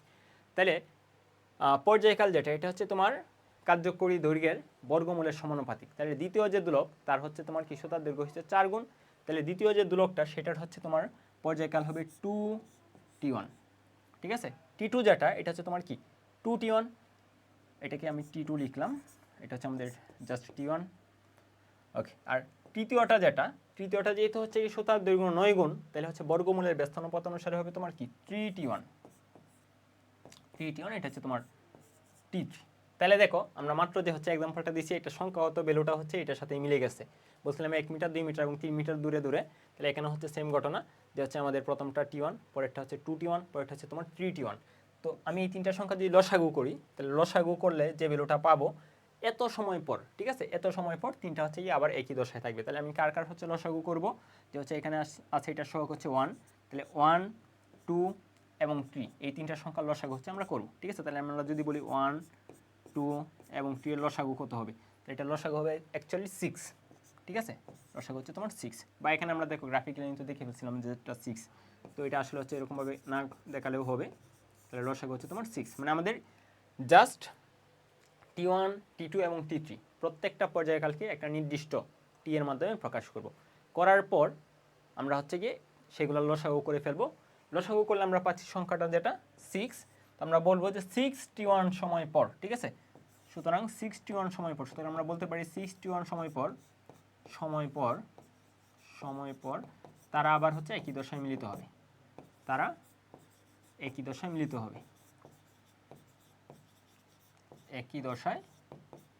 মিলিত হবে, ঠিক আছে ব্যাপারটা। তাহলে হচ্ছে আমাদের 6t1 যেহেতু, তাহলে 6t1 সমান কত হবে, আবার প্রথম যে মানে তোমার দোলকটা ছিল সেই দোলকের কার্যকরী দৈর্ঘ্য তোমাকে 40 সেন্টিমিটার বলে দিয়েছিল, আর জি এর মান সম্পর্কে যেহেতু কোনো আইডিয়া নেই, তাহলে জি এর মান হচ্ছে আমরা এখানে 9.8 বসিয়ে দেবো, ঠিক আছে। তার মানে আমরা হচ্ছে যদি বলি টোটাল যে সময়টা, যে কত সময় পর মানে কতক্ষণ পর দোলকগুলো আবার একই দশায় মিলিত হবে, ঠিক আছে, তাহলে ওই সময়টা কত হবে, তাহলে ওই সময়টা হবে তোমার টাইম ইকুয়াল 6t1, 6 ইন্টু টি1, তাহলে 6 ইন্টু টি1 এর মান আমরা কত বসাবো 2π√L, √L বলতে হচ্ছে তোমার 0.4, 40 সেন্টিমিটার যেহেতু ছিল আমরা এটাকে জাস্ট হচ্ছে মিটার নিয়ে নিলাম, 0.4 L, এল এর ভ্যালু আমরা বসাই দিয়েছি, বাই হচ্ছে তোমার জি এর ভ্যালু হচ্ছে তোমার 9.8, তাহলে হচ্ছে আমরা ভ্যালুটা পেয়ে যাচ্ছি, সেটা হচ্ছে তোমার অ্যান্সার। তাহলে অ্যান্সারটা তোমার থাকতেছে 12π ইন্টু √0.4 ভাগ 9.8, তাহলে হচ্ছে তোমার 7.61 সেকেন্ড পর, তাহলে 7.62 সেকেন্ড পর। তোমাকে যদি বলতো যে কত সময় পর পর, তাহলে কিন্তু সেম অ্যান্সারই হইতো, তো 7.67 পর হচ্ছে একবার তারা আবার একই দশায় আসবে, তারপর আবার হচ্ছে গিয়ে কি 7.67 সময় পর আবার একই দশায় আসবে, তারপর আবার সেম মানে একটা নির্দিষ্ট ইন্টারভাল পর পর আর কি। তাহলে হচ্ছে কি 61, তারপর হচ্ছে 12T1, তারপর হচ্ছে তোমার কি 18T1, মানে এত সময় পর পর আবার তারা একই সময় বা একই দশায় আসবে। আশা করি ব্যাপারটা বুঝতে পারছো। এটা হচ্ছে আমাদের এখানে অ্যান্সার, এটা হচ্ছে আমাদের এখানে অ্যান্সার। তাহলে চলো আমরা পরবর্তী কোয়েশ্চেনে চলে যাই, দেখি পরবর্তী কোয়েশ্চেনটায় কি বলছে। তো তোমাকে এই কোয়েশ্চেনে বলছে একটি সরল দোলকের দৈর্ঘ্য হচ্ছে তোমার কি 100 সেন্টিমিটার। সরল দোলক বলছে, আবার দৈর্ঘ্যটা যেটা, এই দৈর্ঘ্যটা তোমাকে বলছে তোমার হচ্ছে কি 100 সেন্টিমিটার বা 1 মিটার, এবং পিণ্ডের ভর হচ্ছে তোমার 5 গ্রাম। ঠিক আছে, দোলক পিণ্ডটা যেটা, এটার হচ্ছে ভর যেটা, এটা হচ্ছে 5 গ্রাম, কিন্তু তার ব্যাসার্ধ বা এরকম কোনো ইনফরমেশন দেওয়া নেই। তার মানে আমাদের সুতার যে দৈর্ঘ্যটা, এই দৈর্ঘ্যটাই তোমার এখানে কার্যকরী দৈর্ঘ্য। দোলকটির কম্পন বিস্তার হচ্ছে গিয়ে 4 সেন্টিমিটার হলে সুতার সর্বোচ্চ টান কত? ঠিক আছে, কম্পন যে বিস্তারটা, এই বিস্তারটা হচ্ছে তোমার 4 সেন্টিমিটার। ঠিক আছে, তাহলে আমরা হচ্ছে যদি এটাকে একটু এঁকে ফেলি, তাহলে আঁকলে আমরা এরকম পাবো, এরকম পাবো। তো একটু লম্বা করে আঁকি আমরা। এটা হচ্ছে সুতার দৈর্ঘ্যটা, সুতার দৈর্ঘ্যটা হচ্ছে তোমার 1 মিটার, 1 মিটার। আর কম্পন বিস্তার যেটা, মানে যখন সে দুল খাচ্ছিল, ঠিক আছে, যে এদিক সেদিক দুল খাচ্ছিল, ঠিক আছে, এদিক সেদিক যখন দুল খাচ্ছিল, এই কম্পন বিস্তারটা হচ্ছে তোমার এই যে আমাদের সাম্যবিন্দু থেকে বা এখান থেকে তুমি কনসিডার করো, তাহলে এই যে এই বেলুটা, এই বেলুটা হচ্ছে তোমার 4 সেন্টিমিটার, 4 সেন্টিমিটার। আর এই যে এই বেলুটা মানে একদম হচ্ছে গিয়ে এই পয়েন্ট থেকে, ঝুলন বিন্দু থেকে এই পর্যন্ত যে হচ্ছে তোমার দূরত্বটা, সেটা হচ্ছে তোমার 100 সেন্টিমিটার বা হচ্ছে তোমার 1 মিটার। ওকে, হলে সুতার সর্বোচ্চ টান কত? ঠিক আছে, তো আমাদের যেহেতু সরল দোলক বলছে, তো আমরা এখানে যে উৎপন্ন কোণটা হবে, এই কোণের বেরোটাকে আমরা হচ্ছে ওইরকম কনসিডার করবো না, মানে খুবই অল্প কোণ আর কি হবে। তো তুমি যদি জাস্ট কোণের বেরোটা নির্ণয় করো যে এটা হচ্ছে তোমার 100 সেন্টিমিটার, এটা 4 সেন্টিমিটার, তাহলে দেখবো হচ্ছে কি বেলুটা অনেক কমেই থাকতেছে। তো যখনই সরল দোলক বলবে, আমরা হচ্ছে আসলে ওই যে উৎপন্ন কোণ, ওইটাকে আমরা ওইরকমভাবে আলোচনায় ধরবো না। ঠিক আছে, তবে যদি আমাদের দেখে মনে হয় যে হচ্ছে এখানে অনেক বেশি বিস্তার হয়ে গেছে, 4 সেন্টিমিটারের জায়গায় তোমার হয়েছে 15 সেন্টিমিটার বা 20 সেন্টিমিটার, তখন সেটাকে হচ্ছে আমরা আলোচনায় কিন্তু আনতাম। তো আমরা এখানে যে কাজটা করবো, কোনো একটা মোমেন্টে যদি আমাদের দোলকটা এখানে থাকে, ঠিক আছে, তাহলে এখানে হচ্ছে তোমার নিচের দিকে বর হচ্ছে তোমার কি mg, আর আমাদের এই যে উপরের দিকে, ঠিক আছে, এখানে সুতার টান। ঠিক আছে, তো আমরা যেহেতু সরল দোলক ধরে নিচ্ছি, তাহলে আমরা কি এটাকে আর ওই অ্যাঙ্গেল আকারে দেখাবো না, আমরা চিন্তা করবো সুতার টানটা ধরো জাস্ট হচ্ছে উপরের দিকে চিন্তা করে নিতে পারো আর কি, জাস্ট সুবিধার জন্য আর কি। আচ্ছা, এখন আমাদের সুতার টানের যে হচ্ছে গিয়ে ফর্মুলাটা, এটা প্রয়োগ করার জন্য আমাদের যে ব্যাপারটা জানতে হবে, সেটা হচ্ছে তোমার কেন্দ্রমুখী বল। কারণ আমি যখন বৃত্তাকার পথে একটা বস্তুকে ঘোরাবো, ঠিক আছে, এখানে একটু হলেও কিন্তু একটু বাঁকা পথ সৃষ্টি হবে। তো যাই হোক, আমরা এটাকে যদি চিন্তা করি যে বৃত্তাকার পথে যেহেতু বস্তুটাকে ঘোরাচ্ছি আমরা, তাইলে এখানে তোমার একটা কেন্দ্রমুখী বল অবশ্যই সৃষ্টি হবে। ঠিক আছে, একটা কেন্দ্রমুখী বল সৃষ্টি হবে। তো এই কেন্দ্রমুখী বলটা আসলে কি? এই কেন্দ্রমুখী বলটাকে আমরা এরকমভাবে লিখতে পারি, এফসি, যেটা কেন্দ্রমুখী বল, এফসি সমান হচ্ছে M omega square, omega square বা M B square by R, M B square by R. এটা হচ্ছে তোমার কেন্দ্রমুখী বল। এখন এই বিটা আসলে হচ্ছে গিয়ে কি, এক এক পয়েন্টে কিন্তু এক এক রকম। আমরা জানি এরকম সরল দোলকের জন্য বা হচ্ছে তোমার সিম্পল হারমোনিক মোশন যেখানে সৃষ্টি হয়, এটা কিন্তু বেগটা এক এক পয়েন্টে এক এক রকম হয়। তাহলে বেগের মানটা কোথায় হচ্ছে গিয়ে কি বেশি হবে, সেটার বেসিসে কিন্তু আমাদের হচ্ছে এই কেন্দ্রমুখী বলটাও তখন বেশি হবে। ঠিক আছে, আচ্ছা, আমরা যাই হোক আগে আমরা হচ্ছে কি এটা লিখলাম, লিখার পর চলো আগে হচ্ছে আমরা সম্পর্কটা তৈরি করে ফেলি, বা মানে আমরা হচ্ছে একদম বুঝে বুঝে ভালো করে করি। ঠিক আছে, তাহলে আমি যদি কোনো একটা পয়েন্ট চিন্তা করি, যে যদি বলে নিয়েছিলাম এখানে যে কোণের ব্যাপারটা, এটাকে আমরা কনসিডার করবো না, তো আমরা জাস্ট ধরে নিচ্ছিলাম ধরো হচ্ছে উপরের দিকে একটা সুতার টান আছে, ধরো সুতার টান টি। ঠিক আছে, বা তোমাদের এখানে যদি ব্যাপারটা দেখতে একটু অড লাগে, তাহলে আমি হচ্ছে তোমাদের একদম মিডিল পয়েন্টে আঁকি, ঠিক আছে, যাতে একদম সোজাই মনে হয়। ধরো কোনো একটা মোমেন্টে আমাদের হচ্ছে কি গোলকপিণ্ডটা আছে এখানে, তাহলে এই দিকে হচ্ছে পৃথিবীর ওজন যেটা, ঠিক আছে, পৃথিবীর টানজনিত বল বা হচ্ছে ওজন যেটা, এটা নিচে দিয়ে কাজ করে, আর সুতায় একটা টানও থাকবে। ঠিক আছে, সুতায় একটা টান থাকবে। তাহলে এই দুইটা বলের যে লব্ধি বল, আমরা কেন্দ্রমুখী বল বলতে কি বুঝি? কেন্দ্রমুখী বল বলতে আমরা বুঝি হচ্ছে গিয়ে কেন্দ্রের দিক বরাবর সবগুলা বলের লব্ধি। ঠিক আছে, এখানে যতগুলা বল আছে, ধর হচ্ছে এই রেখা বরাবর কয়টা বল কাজ করতেছে, নিচের দিকে এমজি, উপরের দিকে সুতার টান, এই দুইটা বলের লব্ধি হচ্ছে তোমার কি এখানে কেন্দ্রমুখী বল। তাহলে এই এফসি যেটা, এই এফসিটাকে আমরা লিখতে পারি কেন্দ্রের দিকে লব্ধি বল কত, সুতার টানটা এখানে হচ্ছে অবশ্যই বেশি। ঠিক আছে, তাহলে সুতার টান, ঠিক আছে, সুতার টান টি মাইনাস হচ্ছে তোমার কি, মাইনাস হচ্ছে তোমার এমজি, মাইনাস হচ্ছে তোমার এমজি। তাহলে সুতার টান মাইনাস এমজি, তোমাকে বের করতে বলছে সুতার সর্বোচ্চ টান কত। তাহলে আমি সুতার টানটা যদি বের করতে চাই, তাহলে সুতার টানটা অ্যাকচুয়ালি হবে T equal FC plus MG. দেখো ঠিক আছে কিনা ব্যাপারটা, এফসি সুতার টান যেটা, এটা সুতার টানটা হচ্ছে এফসি প্লাস এমজি। এখন এমজির যে ভ্যালুটা সেটা কিন্তু তোমার চেঞ্জ হবে না, এমজি এর যে ভ্যালু সেটা চেঞ্জ হবে না, কারণ তোমার হচ্ছে গিয়ে দুলক পিণ্ডের যে বর এটা 5 গ্রাম, এটা কোথাও চেঞ্জ হবে না, অভিকর্ষ ত্বরণ এখানে চেঞ্জ হবে না, এটা নির্দিষ্ট স্থান যেহেতু, ঠিক আছে। বা তুমি যে কোনো স্থানে নিয়ে যাও না কেন, একটা দোলকের জন্য একটা জায়গায় সে যদি দুলকায় তাহলে মানে জি এর মান তো একটাই থাকবে, ঠিক আছে, এটা তো মানে তুমি কমন সেন্স থেকেও বুঝতে পারো। তাহলে এই এমজি যেটা এখানে হচ্ছে এখানে কনস্ট্যান্ট, ঠিক আছে, এমজি যে ভ্যালুটা এটা হচ্ছে তোমার এখানে কনস্ট্যান্ট, মানে এটা চেঞ্জ হবে না। তো আমরা দেখতেছি তাহলে সুতার যে হচ্ছে টানটা, এই টানটা কেন্দ্রমুখী বলের উপর ডিপেন্ড করতেছে। কেন্দ্রমুখী বল যেখানে বেশি, কেন্দ্রমুখী বল যেখানে বেশি সুতার টানটাও সেখানে বেশি হবে, কেন্দ্রমুখী বল যেখানে কম সুতার টানটাও সেখানে তোমার কম হবে। আবার আমাদের কেন্দ্রমুখী বল যেটা এটা কিন্তু হচ্ছে কি তুমি কিসের উপর ডিপেন্ড করতেছে আমরা দেখতেছি এম বি স্কোয়ার বাই আর, মানে হচ্ছে বরের উপর ডিপেন্ড করতেছে। তারপর হচ্ছে কি এই আর যেটা, এই আর হচ্ছে গুণন কক্ষপথের ব্যাসার্ধ, ঠিক আছে, মানে যেখানে এটা যেখানে হচ্ছে এখানে 1 মিটার, এটাকে আমরা বলতে পারি এখানে হচ্ছে আর, ঠিক আছে, আর গুণন কক্ষপথের ব্যাসার্ধ, ঠিক আছে। তাহলে এটা হচ্ছে তোমার সেন্টার, ঠিক আছে, বলতে পারো যদি এরকমভাবে একটা কার্ভ সৃষ্টি হয় তাহলে এটা হচ্ছে তোমার সেন্টার, তাহলে হচ্ছে যেরকম বৃত্তাকার পথ। তাহলে M B square by R, M change হচ্ছে না, আর চেঞ্জ হচ্ছে না, কারণ সুতার দৈর্ঘ্য তো চেঞ্জ হচ্ছে না, সুতার দৈর্ঘ্যটা এখানে হচ্ছে আসলে কি আমাদের গুণন কক্ষপথের ব্যাসার্ধ, তাহলে সুতার দৈর্ঘ্য চেঞ্জ হচ্ছে না, এমও চেঞ্জ হচ্ছে না, তাহলে বি এর মানের বেসিসে কিন্তু আমাদের হচ্ছে এই কেন্দ্রমুখী বলটা চেঞ্জ হবে। তাহলে আমরা বলতে পারি এখানে এফ সিটা যদি বেশি হতে চাই, সুতার টান যদি আমরা বেশি করতে চাই বা সর্বোচ্চ সুতার টান বের করতে চাই, তাহলে আমাদের এফ সিটা বেশি হওয়া লাগবে। তাহলে এফ সিটা বেশি বের করার জন্য আমাদের এখানে বি এর যে ভ্যালুটা বসাবো, এটা বি ম্যাক্সিমাম ভ্যালুটা বসাবো আমরা। কোন মানটা বসাবো? ম্যাক্সিমাম যে বেগটা সেই ভ্যালুটা আমরা বসাবো। তার মানে আমরা এফ সি এর জায়গায় বসায় দিতে পারি, খেয়াল করে একটু ভালো করে, খুবই কনসেপচুয়াল একটা কোশ্চেন, খুবই সুন্দর একটা কোশ্চেন। তাহলে এফ সি এর জায়গায় আমরা লিখতে পারি হচ্ছে এম বি ম্যাক্সিমাম স্কোয়ার। তাহলে বি ম্যাক্সিমাম স্কোয়ারটা যেটা, এটাকে আমরা লিখবো হচ্ছে গিয়ে বি ম্যাক্সিমামের সূত্র কি ওমেগা এ, ঠিক আছে, বি ম্যাক্সিমাম যেটা এটা হচ্ছে গিয়ে কি ওমেগা এ।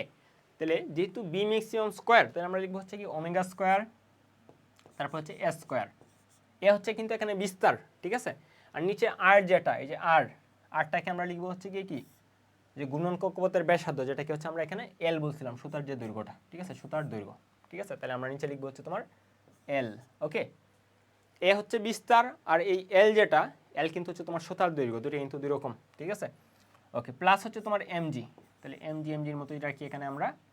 আচ্ছা, এখন দেখো ওমেগার ভ্যালুকে এখানে তোমাকে দেয়া আছে, ওমেগার ভ্যালুটা এখানে তোমাকে দেয়া নেই, তো যদি দেয়া না থাকে তো আমরা বলছিলাম ওমেগাটাকে আমরা রিপ্লেস করে ফেলবো। তাহলে ওমেগাটাকে আমরা কীভাবে রিপ্লেস করতে পারি, আর এখানে একটু ব্যাপারটা খেয়াল করো, আমাদের এর যে মানটা এটা কিন্তু দেয়া আছে ইনডিরেক্টলি, বিস্তার যেটা, বিস্তার হচ্ছে ম্যাক্সিমাম সরণ, তাহলে তোমাকে এখানে সরাসরি দেয়া আছে হচ্ছে গিয়ে কি দোলকটির কম্পন বিস্তার হচ্ছে 4 সেন্টিমিটার, তার মানে এর যে ভ্যালু, ঠিক আছে, এ যেটা এটা হচ্ছে তোমার 4 সেন্টিমিটার, এ 4 সেন্টিমিটার আমাকে ডিরেক্ট দেওয়া আছে, এটা নিয়ে আমাদের আর কোনো টেনশন নেই। আচ্ছা, ওমেগাটাকে চলো এখন আমরা একটু রিপ্লেস করে ফেলি। তাহলে ওমেগার ভ্যালুটা আমরা বলছিলাম তোমাদের মুখস্থ করার দরকার নেই কষ্ট করে, আমাদের টি এর যে সূত্রটা T equal 2 pi root over L by G, ঠিক আছে। তাহলে 2 পায়ের সাথে যেটা থাকে এটাকে উল্টা করে লিখলে আসলে হচ্ছে আমাদের ওমেগার মান, 2 পায়ের সাথে যেটা থাকে সেটাকে উল্টা করে লিখলে আমাদের ওমেগার মান। তাহলে 2 পায়ের সাথে আছে root over L by G, তো আমি যদি root over G by L লিখি, root over G by L যদি লিখি সেটা হচ্ছে তোমার ওমেগার মান। তো যেহেতু এখানে ওমেগা স্কোয়ার আছে, ঠিক আছে, ওমেগা স্কোয়ার যেহেতু আছে তো আমি তোমাদের একটু বুঝিয়ে দিই, এখানে বলে দিই। তাহলে ওমেগা অ্যাকচুয়ালি কত হবে, ওমেগা অ্যাকচুয়ালি হবে যে 2 পায়ের সাথে যেটা আছে সেটাকে উল্টা করি, মানে G by L, G by L. So omega স্কোয়ারের যে ভ্যালুটা হবে এটা হচ্ছে তোমার জি বাই এল, রুট ওভারটা উঠে যাবে আর কি, ঠিক আছে। তাহলে জি বাই এল হচ্ছে তোমার ওমেগা স্কোয়ারের মান। তাহলে এই ওমেগা স্কোয়ারের মানটা আমরা এখানে বসায় দেবো। তাহলে চলো আমরা বসিয়ে দিই। তাহলে এম ওমেগা স্কোয়ারের মান হচ্ছে জি বাই এল, হচ্ছে তোমার জি বাই এল, এল হচ্ছে সুতার দৈর্ঘ্য, ইন্টু এ স্কোয়ার বাই নিচে হচ্ছে আরেকটা এল, ওই যে এই এলটা আর কি, প্লাস হচ্ছে তোমার এমজি, ঠিক আছে। তো এখন তুমি দেখো সব মানে কিন্তু আমাদের এখানে দেয়া আছে বা জানা আছে, আমরা জাস্ট হচ্ছে কি মানগুলো বসিয়ে দিলেই সুতার সর্বোচ্চ টান যেটা আর কি ম্যাক্সিমাম যে টান, এই টান আমরা পেয়ে যাব, ম্যাক্সিমাম টান কিন্তু আমরা পেয়ে যাব, ঠিক আছে। তাহলে আমাদের কী কী দাঁড়াচ্ছে দেখো, M G S square by L square, এই এল আর এই এল গুণ করে পাবো আমরা হচ্ছে এল স্কোয়ার প্লাস হচ্ছে আরেকটা এমজি, ঠিক আছে। তাহলে এমজি তুমি যদি কমন নিয়ে নাও, ইচ্ছা করলে নিতে পারো আর কি, না নিলেও কোনো সমস্যা নেই। তাহলে MG S square by L square, তাহলে চলো আমরা পরবর্তী লাইনে লিখে ফেলি। তাহলে টি ম্যাক্সিমাম যেটা, টি ম্যাক্সিমাম সমান হচ্ছে তোমার এমজি, তারপর হচ্ছে তোমার S square by L square plus MG. তাহলে জাস্ট মানগুলো এখন বসিয়ে দাও, তাহলে তোমার কাজ শেষ। তাহলে 5 গ্রাম, তাহলে 5 ইন্টু 10 টু দি পাওয়ার -3 গ্রামকে আমরা কেজিতে নিয়ে নিলাম, কেজি ইন্টু 9.8 ইন্টু এর ভ্যালু ছিল তোমার 4 সেন্টিমিটার মানে 0.04, ঠিক আছে, স্কোয়ার, অথবা তুমি লিখতে পারো 4 × 10⁻² স্কোয়ার।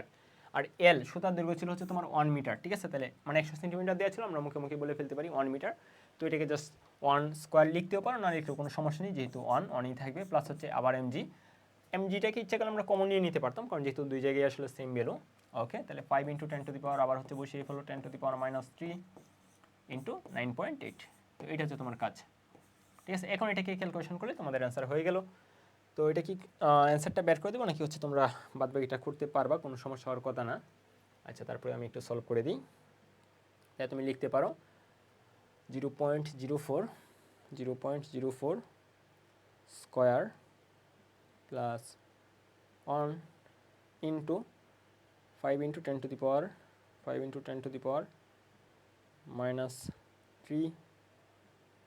ইন্টু 9.8। তাহলে সুতার যে সর্বোচ্চ টান সেটা হচ্ছে 0.05, ঠিক আছে, টি ম্যাক্সিমাম এটা হচ্ছে 0.05 নিউটন। যেহেতু টান বল হচ্ছে বলের যে এককটা, সেটা হচ্ছে আমাদের বসাতে হবে 0.05 নিউটন, এটা হচ্ছে টি ম্যাক্সিমাম। তো আশা করি তোমরা ব্যাপারটা বুঝতে পারছো। তো এটা হচ্ছে আমাদের এখানে অ্যান্সার। বলো বুঝতে পারছো কিনা? ওকে, তো চলো আমরা পরবর্তী কোয়েশ্চেনে চলে যাই। যদি কোথাও বুঝতে সমস্যা হয় তাহলে তোমরা হচ্ছে এটা অবশ্যই জানাতে পারো যে এখানে বুঝতে পারো নাই, পরবর্তী ক্লাসে সেইগুলো হচ্ছে আবার আমি একটু আলোচনা করে দেবো না, ঠিক আছে। তাহলে চলো আমরা দেখি পরবর্তীতে কি আছে আমাদের। পরবর্তীতে আমাদের দু একটা এক্সট্রা কোয়েশ্চেন আছে। তো তোমরা যে ম্যাথগুলো আমরা সলভ করলাম, এই ম্যাথগুলো তোমরা খুব সুন্দর করে বুঝে বুঝে কিন্তু সলভ করিও, ঠিক আছে। যদি এইগুলো সুন্দর করে সলভ করতে পারো, পাশাপাশি কোয়েশ্চেন ব্যাংকটা আবার একটু প্র্যাকটিস করে ফেলো। এখানে কোয়েশ্চেন ব্যাংকের ম্যাথ হচ্ছে আমরা প্র্যাকটিস করছি যদিও, আবার যদি তুমি নিজে নিজে একটু হচ্ছে গিয়ে প্র্যাকটিস করো, তাহলে দেখবো হচ্ছে সব ধরনের সমস্যাই তুমি হচ্ছে গিয়ে মানে একদম ক্লিয়ার হয়ে যাবে, ঠিক আছে। তাহলে এখন আমরা যে দু একটা কোয়েশ্চেন দেখবো সেইগুলো হচ্ছে গিয়ে আর একটু ভিন্ন টাইপের আর কি। তোমাকে বলছে একটি সেকেন্ড দোলককে সাম্যাবস্থান থেকে 4 সেন্টিমিটার স্থানচ্যুত করে ছেড়ে দেওয়া হলো। 2 সেকেন্ড পরে দোলকটি সাম্যাবস্থান থেকে 3 সেন্টিমিটার দূরে পৌঁছায়।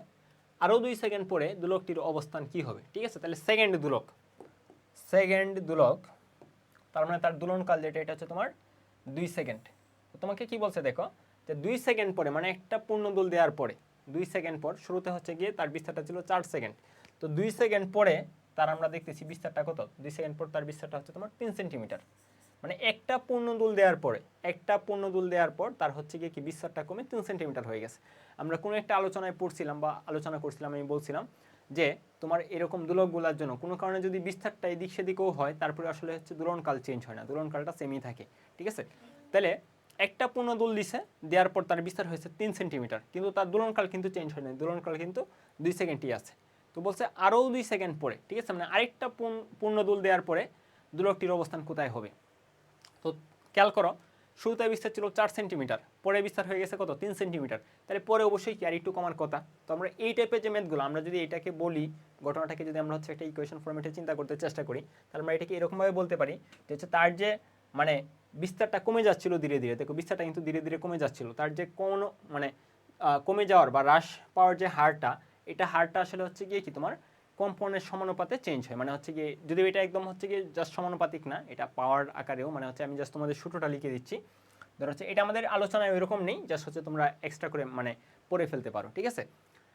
কিসের সমানুপাতে চেঞ্জটা হবে, যে ওই মুহূর্তে, ঠিক আছে, আমি যখন থেকে তার হচ্ছে টাইম কাউন্টটা শুরু করছি, তার একটা নির্দিষ্ট সময় পর বা হচ্ছে একটা নির্দিষ্ট সময়ের ব্যাপারটা উল্লেখ আছে যদিও 2 সেকেন্ড, আমরা এটাকে পূর্ণ দোলন চিন্তা করবো। ধরো হচ্ছে আমি আরও ইজি করে তোমাদের বলি, ধরো একটা হচ্ছে দোলকের শুরুতে বিস্তার ছিল 100 সেন্টিমিটার, জাস্ট একটু বুঝতে চেষ্টা করো, শুরুতে বিস্তার ছিল 100 সেন্টিমিটার। তাহলে সে যদি হচ্ছে গিয়ে 10টা দোল দেওয়ার পরে, ঠিক আছে, তার যে বিস্তারটা সেটা যদি 50 হয়, মানে কি হয়ে গেল, অর্ধেক হয়ে গেল। শুরুতে বিস্তার ছিল হচ্ছে তোমার কত, 100, তো হচ্ছে গিয়ে সে 10 দুল দেওয়ার পর বিস্তার হয়ে গেছে 50, মানে অর্ধেক হয়ে গেছে। এরপর আরও যদি 10টা দুল দেয়, তাহলে তার কিন্তু 50 থেকে অর্ধেক হবে, ঠিক আছে, মানে 0 হবে না, 50 থেকে অর্ধেক হবে। মানে এই যে কনস্ট্যান্টটা, মানে ওই যে হ্রাসের হারটা, এটা আসলে এইভাবে চেঞ্জ হবে। শুরুতে 100 ছিল, তাইলে তোমার হচ্ছে কি 10 দুল দিয়েছে 50 হয়েছে, এরপরে আরও 10 দুল দিবে হবে 25, এরপর যদি আরও 10 দুল দেয় তাহলে হবে তোমার 12.5, মানে এরকম হবে আর কি। তাহলে আমরা এটাকে ব্যাপারটাকে এরকমভাবে হচ্ছে একটা সূত্রের মাধ্যমে লিখতে পারি। তো তোমার শুরুতে যদি হচ্ছে তোমার যে বিস্তার, সেটা যদি তোমার হয় A1, একটা নির্দিষ্ট সংখ্যক দোল দেওয়ার পর তার বিস্তার যদি হয়ে যায় A2, ঠিক আছে, তাহলে পরবর্তীতে আরও যদি n সংখ্যক দুল আমি তাকে পর্যবেক্ষণ করি, মানে সেম সমপরিমাণ সংখ্যক দুল, শুরুতে হচ্ছে এখানে ধরো তোমার n সংখ্যক দুল গেছে, ধরো n সংখ্যক দুল দেওয়ার পর এই ঘটনাটা হয়েছে। তাহলে এরপর যদি আমি আরও n সংখ্যক দুল তাকে পর্যবেক্ষণ করি, তাহলে তার হচ্ছে গিয়ে যে ঘটনাটা হবে সেটা হচ্ছে তোমার a2 বাই a3। আরও n সংখ্যক দুল দেওয়ার পর তার যদি হচ্ছে বিস্তারটা হয় a3, তাহলে আমরা বলবো হচ্ছে যে a2 বাই হচ্ছে তোমার a3। আরও n সংখ্যক দুল যদি আমি তাকে পর্যবেক্ষণ করি, তখন হবে তোমার a3 বাই হচ্ছে তোমার a4, মানে এরকম আর কি ঘটনাটা। তো এখানে হচ্ছে আমাদের দুইটা ঘটনা জাস্ট হচ্ছে কম্পেয়ার করলেই হচ্ছে, বা প্রথম দুইটার জন্য জাস্ট ভ্যালুগুলো বসালেই হচ্ছে। প্রথমে তার বিস্তার ছিল 4, তাহলে 4 একটা দুল দিছে, যেহেতু 2 সেকেন্ড সময় বলছে তার মানে হচ্ছে একটা দুল দিছে। একটা দুল দেওয়ার পর তার হচ্ছে কি তোমার বিস্তারটা, সেই বিস্তারটা কত হয়েছে যে 3 হয়েছে, ঠিক আছে। তাহলে হচ্ছে তোমার 4/3 সমান হচ্ছে কি দ্বিতীয় ক্ষেত্রে আবার যখন 2 সেকেন্ড সময় আমি তাকে পর্যবেক্ষণ করছি, তাহলে a2 এর যে ভ্যালু সেটা হচ্ছে তোমার 3, এই a3 এর ভ্যালুটা কত সেটাই তোমাকে বের করতে বলছে। তাহলে a3 এর ভ্যালুটা হবে তোমার a3 যেটা, এই a3 এর ভ্যালুটা হবে তোমার 9/4, ঠিক আছে। তো 9/4 মানে হচ্ছে তোমার কি 2.25, ঠিক আছে, 2.25, এটা হচ্ছে তোমার অ্যান্সার, এটা হচ্ছে তোমার অ্যান্সার। তো আশা করি ব্যাপারটা বুঝতে পারছো, সমস্যা হওয়ার কথা না। তো এটা হচ্ছে আমাদের বইয়ে এরকম আলোচনা নেই, তোমরা জাস্ট হচ্ছে গিয়ে শিখে রাখতে পারো আর কি ব্যাপারটা, যদি কখনো এরকম টাইপের কোয়েশ্চেন আসে। তাই চলো আমরা পরবর্তী কোয়েশ্চেনটা একটু দেখে ফেলি। পরবর্তী কোয়েশ্চেনে কি বলছে, যে একটি দোলকের 100 বার কম্পনের পর বিস্তার তার প্রাথমিক মানের একটা ভ্যালু তো দেওয়া থাকবে, প্রাথমিক মানের একটা নির্দিষ্ট অংশ হয় আর কি। আচ্ছা, প্রাথমিক মানের এত অংশ হয়, 200 বার কম্পনের পর ওই বিস্তার প্রাথমিক মানের কত অংশ হবে। তাহলে এখানে হয়তো একটা ডিজিট দেওয়া ছিল, ডিজিটটা হচ্ছে আমাদের এখানে মিসিং, হয়তো টাইপিং মিস্টেক হয়েছে। তাহলে প্রাথমিক মানের হয়তো তোমাকে বলতে পারতো যে হচ্ছে কি যে n শতাংশ হয়েছে, ঠিক আছে। প্রাথমিক মানের ধর হচ্ছে কি n অংশ হয়েছে, বা তোমার হচ্ছে গিয়ে যেহেতু শুরুটা বেশি থাকবো, আমি ধরলাম হচ্ছে তোমাকে 1/3 বা 1/5, তোমাকে বললো ধরো 1/5 হয়েছে, তো 5/1 হয়েছে, ঠিক আছে। 200 বার কম্পনের পর ওই বিস্তার প্রাথমিক মানের কত অংশ হবে, ঠিক আছে। তাহলে হচ্ছে জাস্ট এটাকে তুমি মুখে মুখে করে ফেলতে পারো 100 বার, ঠিক আছে। প্রথমবার হচ্ছে 100 বার কম্পনের পর হয়েছে কত, a1 এর 1/5 অংশ, ঠিক আছে। তো তাকে যদি আমি আবার হচ্ছে 100 বার দুল খেতে দিই, মোট বলছে হচ্ছে 200 বার কম্পনের পর ওই বিস্তার প্রাথমিক মানের কত অংশ হবে। তার মানে আমি যদি তাকে আবার হচ্ছে 100 বার দুল খেতে দিই, এটা হচ্ছে 100 বার দুল দেওয়ার পর, 100 বার পর, 100 বার পর আমরা এই ঘটনাটা দেখছি। এরপর তাকে যদি আমি আবার হচ্ছে গিয়ে কি 100 বার দুল খেতে দেই, তাহলে এখন তার যে হচ্ছে গিয়ে হ্রাসটা হবে সেটাও কিন্তু আবার হচ্ছে গিয়ে কি 5/1 হবে, ঠিক আছে। আমি যদি নির্দিষ্ট সংখ্যক দুল পরপর তাকে পর্যবেক্ষণ করি, তাহলে দোলনকালটা সেম অংশ করে তোমার কি হবে, হ্রাস পাবে, ঠিক আছে। তাহলে হচ্ছে আমরা যদি 200 বার পর মানে হচ্ছে এইটার পর আরও 100 বার আরও এক্সট্রা 100টা দুল কেটে দেই, তাহলে এখন যে হচ্ছে তোমার রাশটা হবে সেটা কিন্তু এই যে এইটার আরও 5/1 হবে, ঠিক আছে। তার মানে আমরা বলতে পারি a1, ঠিক আছে, a1 ইন্টু 1/5 এর 1/5 অংশ হবে, ঠিক আছে, 1/5 অংশ হবে। তার মানে মিন করতেছে তোমার ঘটনাটা কি দাঁড়াচ্ছে, তাহলে হচ্ছে গিয়ে a1 এর 25/1 অংশ হবে তোমার, ঠিক আছে, 1 অংশ হবে 200 বার দুল দেওয়ার পর। তো এটাই হচ্ছে তোমার অ্যান্সার, ঠিক আছে, এটাই হচ্ছে তোমার অ্যান্সার। জাস্ট তুমি নিজের মতো করে আর কি লিখবা, তাই তোমার কাজ শেষ, অ্যান্সার। ওকে, তো এটা তুমি আসলে হচ্ছে কি যে মাত্র আমরা যে নিয়মটা সূত্রটা শিখছিলাম এটার মাধ্যমে তুমি সলভ করতে পারো। এটা আমরা মুখে মুখে সলভ করে ফেলছি আর কি, জাস্ট বোঝানোর জন্য, ঠিক আছে। তো তুমি যদি ওই সূত্রটাও প্রয়োগ করো, ওই সূত্রের মান বসাতে পারো। ধরো শুরুতে হচ্ছে তোমার a1 ছিল, তারপর হয়ে গেছে তোমার a2 সমান, পরবর্তীতে হচ্ছে তোমার a2 বাই হচ্ছে তোমার a3 এর মানটা তোমাকে বের করতে বলছে, ঠিক আছে। মানে 200 বার হচ্ছে দুল দেওয়ার পর তার অবস্থাটা কী হবে সেটা বের করতে বলছে। তাহলে a1কে তুমি যদি জাস্ট a ধরো, আর a2 যেটা তোমাকে যেহেতু ভ্যালুটা দেওয়া ছিল না, আমি নিজের মতো করে ধরে নিচ্ছি হচ্ছে 5/1, তাহলে a2 এর ভ্যালু হচ্ছে তোমার 1/5 ইন্টু a। এখানে আমরা বসাবো হচ্ছে গিয়ে a2 কোনটায়, যে a2 এর ভ্যালুটা যেটা আমরা হচ্ছে এখানে মাত্র লিখছি যে হচ্ছে গিয়ে 1/5 ইন্টু a বাই হচ্ছে তোমার কি a3। তাহলে এই a3 এর ভ্যালুটাই তোমাকে বের করতে বলছে অ্যাকচুয়ালি, ঠিক আছে। তাহলে চলো আমরা দেখি ভ্যালুটা কত হয়। এই a আর a কাটাকাটি করে ফেলতে পারি আমরা। তাহলে আমরা পরবর্তী লাইনে লিখতে পারি a3 যেটা, এই a3 হচ্ছে তোমার এই যে 1/5 গিয়ে এই পাশে গুণন হয়ে যাবে, মানে 1/25 ইন্টু a, ঠিক আছে। মানে তার মানে আদিতে মানে শুরুতে যে তার বিস্তারটা ছিল তা সেই বিস্তারের 25/1, ঠিক আছে, 25/1। এইটা হচ্ছে তোমার অ্যান্সার, কাজ শেষ। তাই চলো আমরা পরবর্তীতে দেখি আরও কোনো কোয়েশ্চেন আছে কিনা, অ্যান্সার লিখে ফেলো, এখানে আমাদের শেষ এটাই। তো আমরা এরকমভাবে দুইটা কোয়েশ্চেন প্র্যাকটিস করে ফেললাম। তো এখন আমরা যে ব্যাপারটা দেখব, এটা আসলে হচ্ছে কি তোমাদের আমার নিজের চ্যানেলেই গ্রাফ অ্যানালাইসিস নামে একটা ক্লাস আছে, ঠিক আছে? তোমরা যদি সেই ক্লাসটা ভালো করে দেখে ফেলো তাহলে এই অংশটা তোমাদের হচ্ছে কি ওইরকম কোনো কিছুই না। বিশেষ করে এই টাইপের মানে যে কোয়েশ্চেনগুলো, এই কোয়েশ্চেনগুলো হচ্ছে এমসিকিউ এর জন্য আসে, এখানে লিখিয়ে দিচ্ছি তোমাদের জন্য যে ইম্পর্ট্যান্ট ফর এমসিকিউ। এমসিকিউ অনেক সময় আসে যে সরল দোলকের গ্রাফ, ঠিক আছে? গ্রাফ, আমরা গ্রাফ তো অলরেডি জানি যে হচ্ছে আমরা ওয়াই অক্ষ থাকে, ঠিক আছে? তারপর হচ্ছে ধরো এক্স অক্ষ থাকে, থাকার পর হচ্ছে কি তোমার ওয়াই অক্ষ বরাবর হয়তো কোনো একটা রাশি বলে, এক্স অক্ষ বরাবর কোনো একটা রাশি বলে, রাশি থাকার পরে আমাদের বলে যে হচ্ছে এই গ্রাফের চেহারাটা কেমন হবে, ঠিক আছে? তো আমাদের এখানে কি কি রাশি, সরল দোলকের জন্য আমরা কি কি রাশি নিয়ে কাজ করছি বলতো? টি ইকুয়াল 2π√L বাই হচ্ছে তোমার জি, ঠিক আছে? এই ব্যাপারগুলো নিয়ে হচ্ছে আমরা আলোচনা করছি।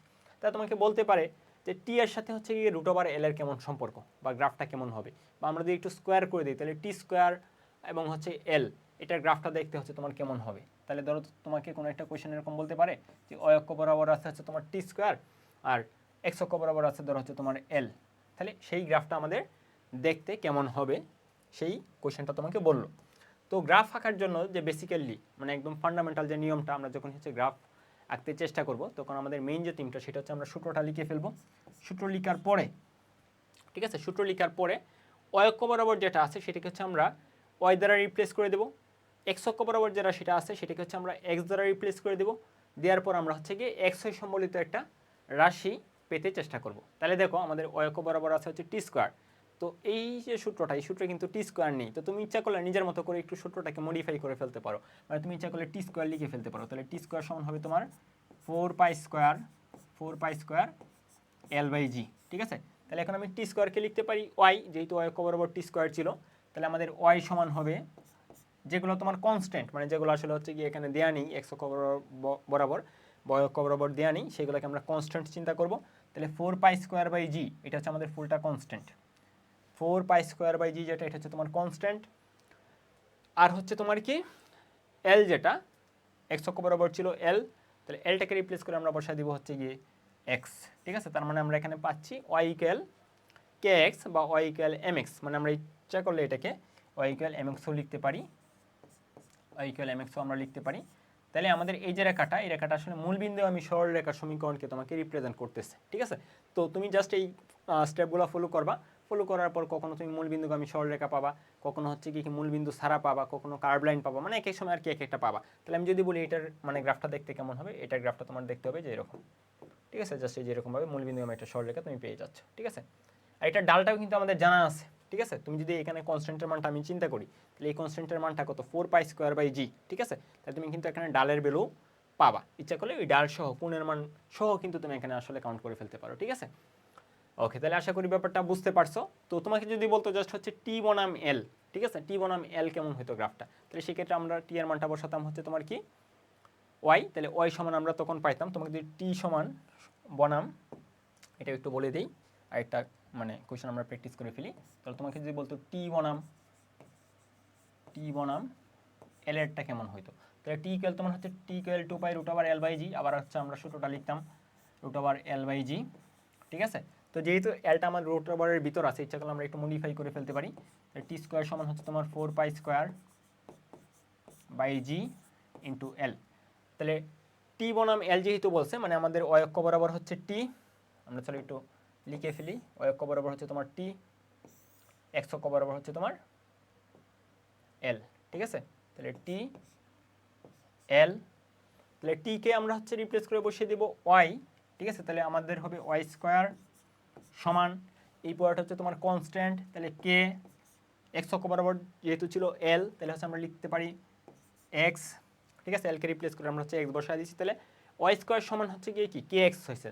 তাহলে ওয়াই স্কোয়ার সমান কে এক্স, মানে এরকম টাইপের যে হচ্ছে কি আমাদের সমীকরণগুলো, এগুলো আসলে হচ্ছে তোমাকে পরাবৃত্তের, ঠিক আছে, পরাবৃত্তের গ্রাফ রিপ্রেজেন্ট করে, ঠিক আছে? এখন পরাবৃত্তের গ্রাফ কেমন হতে পারে, কত উপায় হতে পারে, ধরো এই যে এরকম হতে পারে, আবার এই যে এরকম হতে পারে, ঠিক আছে? মানে দুই টাইপেরই কিন্তু হতে পারে। এই যে এটাকে একটু কালার আমি চেঞ্জ করে দিই, তো এই যে এরকম ওয়াই অক্ষ বরাবরও হতে পারে, এক্স অক্ষ বরাবরও হতে পারে। তো এই ক্ষেত্রে আমাদের যে একটা সুবিধা, সেই সুবিধাটা হচ্ছে আমাদের এখানে বেশিরভাগ গ্রাফই থাকে হচ্ছে তোমাদের প্রথম চতুর্ভাগে, কারণ আমাদের হচ্ছে টি এর মান কখনোই নেগেটিভ হবে না, এল এর মান কখনোই নেগেটিভ হবে না। তার মানে আমাদের এই অংশগুলো আসলে হচ্ছে গিয়ে আর লিখার প্রয়োজন হয় না, মানে হচ্ছে কি এটা দেখাতে হয় না, কারণ সবগুলা গ্রাফই আমাদের বেশিরভাগ যে গ্রাফ ফিজিক্সের বেশিরভাগ গ্রাফই আমরা হচ্ছে গিয়ে যদি অন্য চতুর্ভাগ থেকেও থাকে বা হচ্ছে হওয়া পসিবলও হয়, তারপরে আমাদের অপশনগুলো সবগুলোর প্রথম চতুর্ভাগে থাকে। তো আমরা প্রথম চতুর্ভাগে কিন্তু দুইটা অংশ পাচ্ছি, দেখো দুইটা অংশ পাচ্ছি, এটা হচ্ছে একটা অংশ, এটা একটা অংশ। এখন আমরা কোনটা অ্যাকচুয়ালি নিব, এটার জন্য একটা শর্টকাট তোমরা হচ্ছে মাথায় রাখতে পারো বা একটা টেকনিক মাথায় রাখতে পারো, যার উপর স্কোয়ার থাকে, ঠিক আছে, যার উপর স্কোয়ার থাকে রেখাটা সেই অক্ষ থেকে দূরে সরে যায় খুব দ্রুত আকারে, ঠিক আছে, বা দ্রুত দ্রুত মানে খুব দ্রুত হারে ওই অক্ষ থেকে দূরে সরে যায়, তাহলে এটা হচ্ছে কি ওয়াইয়ের উপর স্কোয়ার আছে, ঠিক আছে, ওয়াইয়ের উপর স্কোয়ার আছে। তার মানে আমাদের দেখো এই যে এই রেখাটা কিন্তু ওয়াই থেকে খুব দ্রুত হারে সরে যাচ্ছে, খুব দ্রুত দূরে সরে যাচ্ছে, যে ওয়াই থেকে দেখো খুব দ্রুত আর কি সরে যাচ্ছে, এক্স অক্ষতে কিন্তু এত দ্রুত হারে সরতেছে না। তাহলে আমাদের এখানে কোনটা অ্যান্সার হবে, বা আমরা যদি এখানে হচ্ছে বলে ফেলি এখন অ্যান্সারটা, তাহলে এই গ্রাফটা দেখতে হবে তোমার অনেকটা এই যে এরকম, ঠিক আছে। বা তোমরা হচ্ছে গিয়ে গণিত যদি অলরেডি ওই চ্যাপ্টারটা পড়ো, কনিক যে চ্যাপ্টারটা পড়ো, যে ওয়াই স্কোয়ার ইকুয়াল 4x, সেটার গ্রাফ দেখতে কেমন হয়, ওয়াই স্কোয়ার ইকুয়াল 4x, ঠিক আছে, সেটার গ্রাফ কিন্তু এই যে এরকম হয়, ঠিক আছে। আর এক্স স্কোয়ার ইকুয়াল 4ay, এটার গ্রাফ কিন্তু দেখতে এরকম হয়। তাহলে একটু চিন্তা করো, ওয়াই স্কোয়ার যদি থাকে তাহলে যে এই রেখাটা হয় মানে ওয়াই থেকে দূরে সরে যায়, এক্সের উপর যদি স্কোয়ার থাকে তাহলে হচ্ছে যে এই বরাবর দূরে সরে যায়, ঠিক আছে। তো এই আর কি ঘটনাটা। তো তোমরা হচ্ছে এইগুলো তাহলে প্র্যাকটিস করে ফেলিও, আমাদের এটার উত্তর অ্যান্সার পেয়ে গেলাম। তো এরকমভাবে তোমাকে অনেক কিছুই জানতে চাওয়া হতে পারে, কারণ গ্রাফের কোনো শেষ নেই। তোমাকে এক এক সময় এক একজন টিচার বা এক একটা কোয়েশ্চেন এক একভাবে দিতে পারে। তোমাকে বলতে পারে টি ইনভার্স বনাম এল, তোমাকে দিতে পারে হচ্ছে গিয়ে টি বনাম এল ইনভার্স, মানে এটার কোনো শেষ নেই। তো গ্রাফের জন্য তোমরা যদি হচ্ছে গিয়ে সময় বাঁচাতে চাও এবং গ্রাফ থেকে যদি তোমরা হচ্ছে সম্পূর্ণরূপে অ্যান্সার করতে চাও, তাহলে খুবই সিম্পল, মানে জাস্ট হচ্ছে গিয়ে তুমি আধা ঘন্টা সময় দিলেই ইনাফ, তুমি যে কোনো গ্রাফ সলভ করতে পারবা জাস্ট ফান্ডামেন্টাল নিয়মটা দিয়ে। তুমি হচ্ছে সূত্রটা লিখবা, কোন অক্ষ বরাবর কী আছে সেইগুলো দিয়ে রিপ্লেস করে দিবা, XY সম্বলিত একটা রাশি পেয়ে যাবা। তো ওই রাশিটা তোমার হচ্ছে গিয়ে কেমন গ্রাফ আসলে হচ্ছে গিয়ে কি তোমাকে রিপ্রেজেন্ট করে সেই ব্যাপারটা হচ্ছে গিয়ে কি জেনে জাস্ট হচ্ছে একাই ফেলবা, শেষ। কখনো সরলরেখা হবে, কখনো কার্ভ লাইন হবে, কখনো হচ্ছে গিয়ে কি কার্ভ লাইনের মধ্যে আবার অনেক ধরনের হতে পারে, ধরো হচ্ছে তোমার পরাবৃত্ত হতে পারে, অধিবৃত্তাকৃতির হতে পারে, সরলরেখার মধ্যে আবার অনেক ধরনের হতে পারে, পজিটিভ ডাল হতে পারে, নেগেটিভ ডাল হতে পারে, মূলবিন্দু দিয়ে যেতে পারে, ঠিক আছে, মূলবিন্দু ছাড়া যেতে পারে, মানে এইগুলো অসংখ্য উপায় হতে পারে। তো তোমরা গ্রাফের যদি হচ্ছে A to Z জানতে চাও, ঠিক আছে, তো আমার চ্যানেলেই ট্রিক্স অ্যান্ড টেকনিক সিরিজ নামে একটা প্লেলিস্ট আছে, সেই প্লেলিস্টে গ্রাফের উপর একটা ক্লাস আছে, সেই ক্লাসটা তোমরা ফলো করে ফেলতে পারো, তাহলে তোমাদের সকল chapter physics first paper 7 paper সহ সকল গ্রাফ তোমাদের হচ্ছে গিয়ে কমপ্লিট হয়ে যাবে। তো আমি হচ্ছে গিয়ে এই ভিডিওর ডেসক্রিপশন বক্সে আমি হচ্ছে ওই ক্লাসের লিঙ্কটাও দিয়ে দেবো না, ঠিক আছে। তো তোমরা ইচ্ছা করলে ওই ক্লাসটাও ফলো করে ফেলতে পারো। তাহলে আজকের আমাদের যে ক্লাসটা ছিল এটা এই পর্যন্তই ছিল। আমাদের আজকের ক্লাসের মাধ্যমে সরল দোলকের যে বেসিক টাইপের ম্যাথগুলা, মানে হচ্ছে পর্যায়কাল, সুতার দৈর্ঘ্য, কার্যকরী দৈর্ঘ্য, তারপর হচ্ছে আর কি কি অভিকর্ষ স্তরণ, ঠিক আছে, বা এই রিলেটেড যে টার্মগুলো এগুলো হচ্ছে আমাদের শেষ, ঠিক আছে, একদম গ্রাফ সহ। তাহলে নেক্সট ক্লাসে আমরা হচ্ছে গিয়ে পড়বো কি যে সরল দোলকের আরও কিছু প্রয়োগ, ঠিক আছে, আমরা সরল দোলক ব্যবহার করি কীভাবে, পাহাড়ের উচ্চতা বা খনির, আচ্ছা ওইটা হচ্ছে আমরা পরের ক্লাসে পড়বো। আমরা হচ্ছে কি নেক্সট যে ক্লাস মানে হচ্ছে লেকচার নাম্বার 8 আমরা পড়বো যে সরল দোলকের জন্য জি আসলে কেমন ইম্প্যাক্ট ফেলতে পারে, মানে ইফেক্টিভ জি যেটা, এই জি এর ফলে মানে যখন আমরা একটা সরল দোলককে একটা ত্বরণে গতিশীল করব, একটা লিফট দিয়ে আমরা নিচে নামাবো, একটা লিফট দিয়ে উপরে তুলবো, বা হচ্ছে কি একটা রাস্তায় একটা গাড়িতে আমরা হচ্ছে রাখবো, এই গাড়িটা হচ্ছে ত্বরণ সহকারে চলতে থাকবে। তো এইরকম কেসের জন্য আমাদের হচ্ছে গিয়ে সুতার যে দৈর্ঘ্যের সাথে এই জি এর সাথে ইফেক্টিভ জি এর সাথে আমাদের পর্যায়কালের কেমন সম্পর্ক সেই ব্যাপারগুলো হচ্ছে আমরা সলভ করতে চেষ্টা করবো, ঠিক আছে। তো আমাদের নেক্সট ক্লাস মানে লেকচার নাম্বার 8 তোমাদের সাথে আবারও দেখা হবে। সেই পর্যন্ত তোমরা সবাই সুস্থ থাকো, সুন্দর থাকো, তোমাদের সবার জন্য অনেক বেশি শুভকামনা। ধন্যবাদ সবাইকে।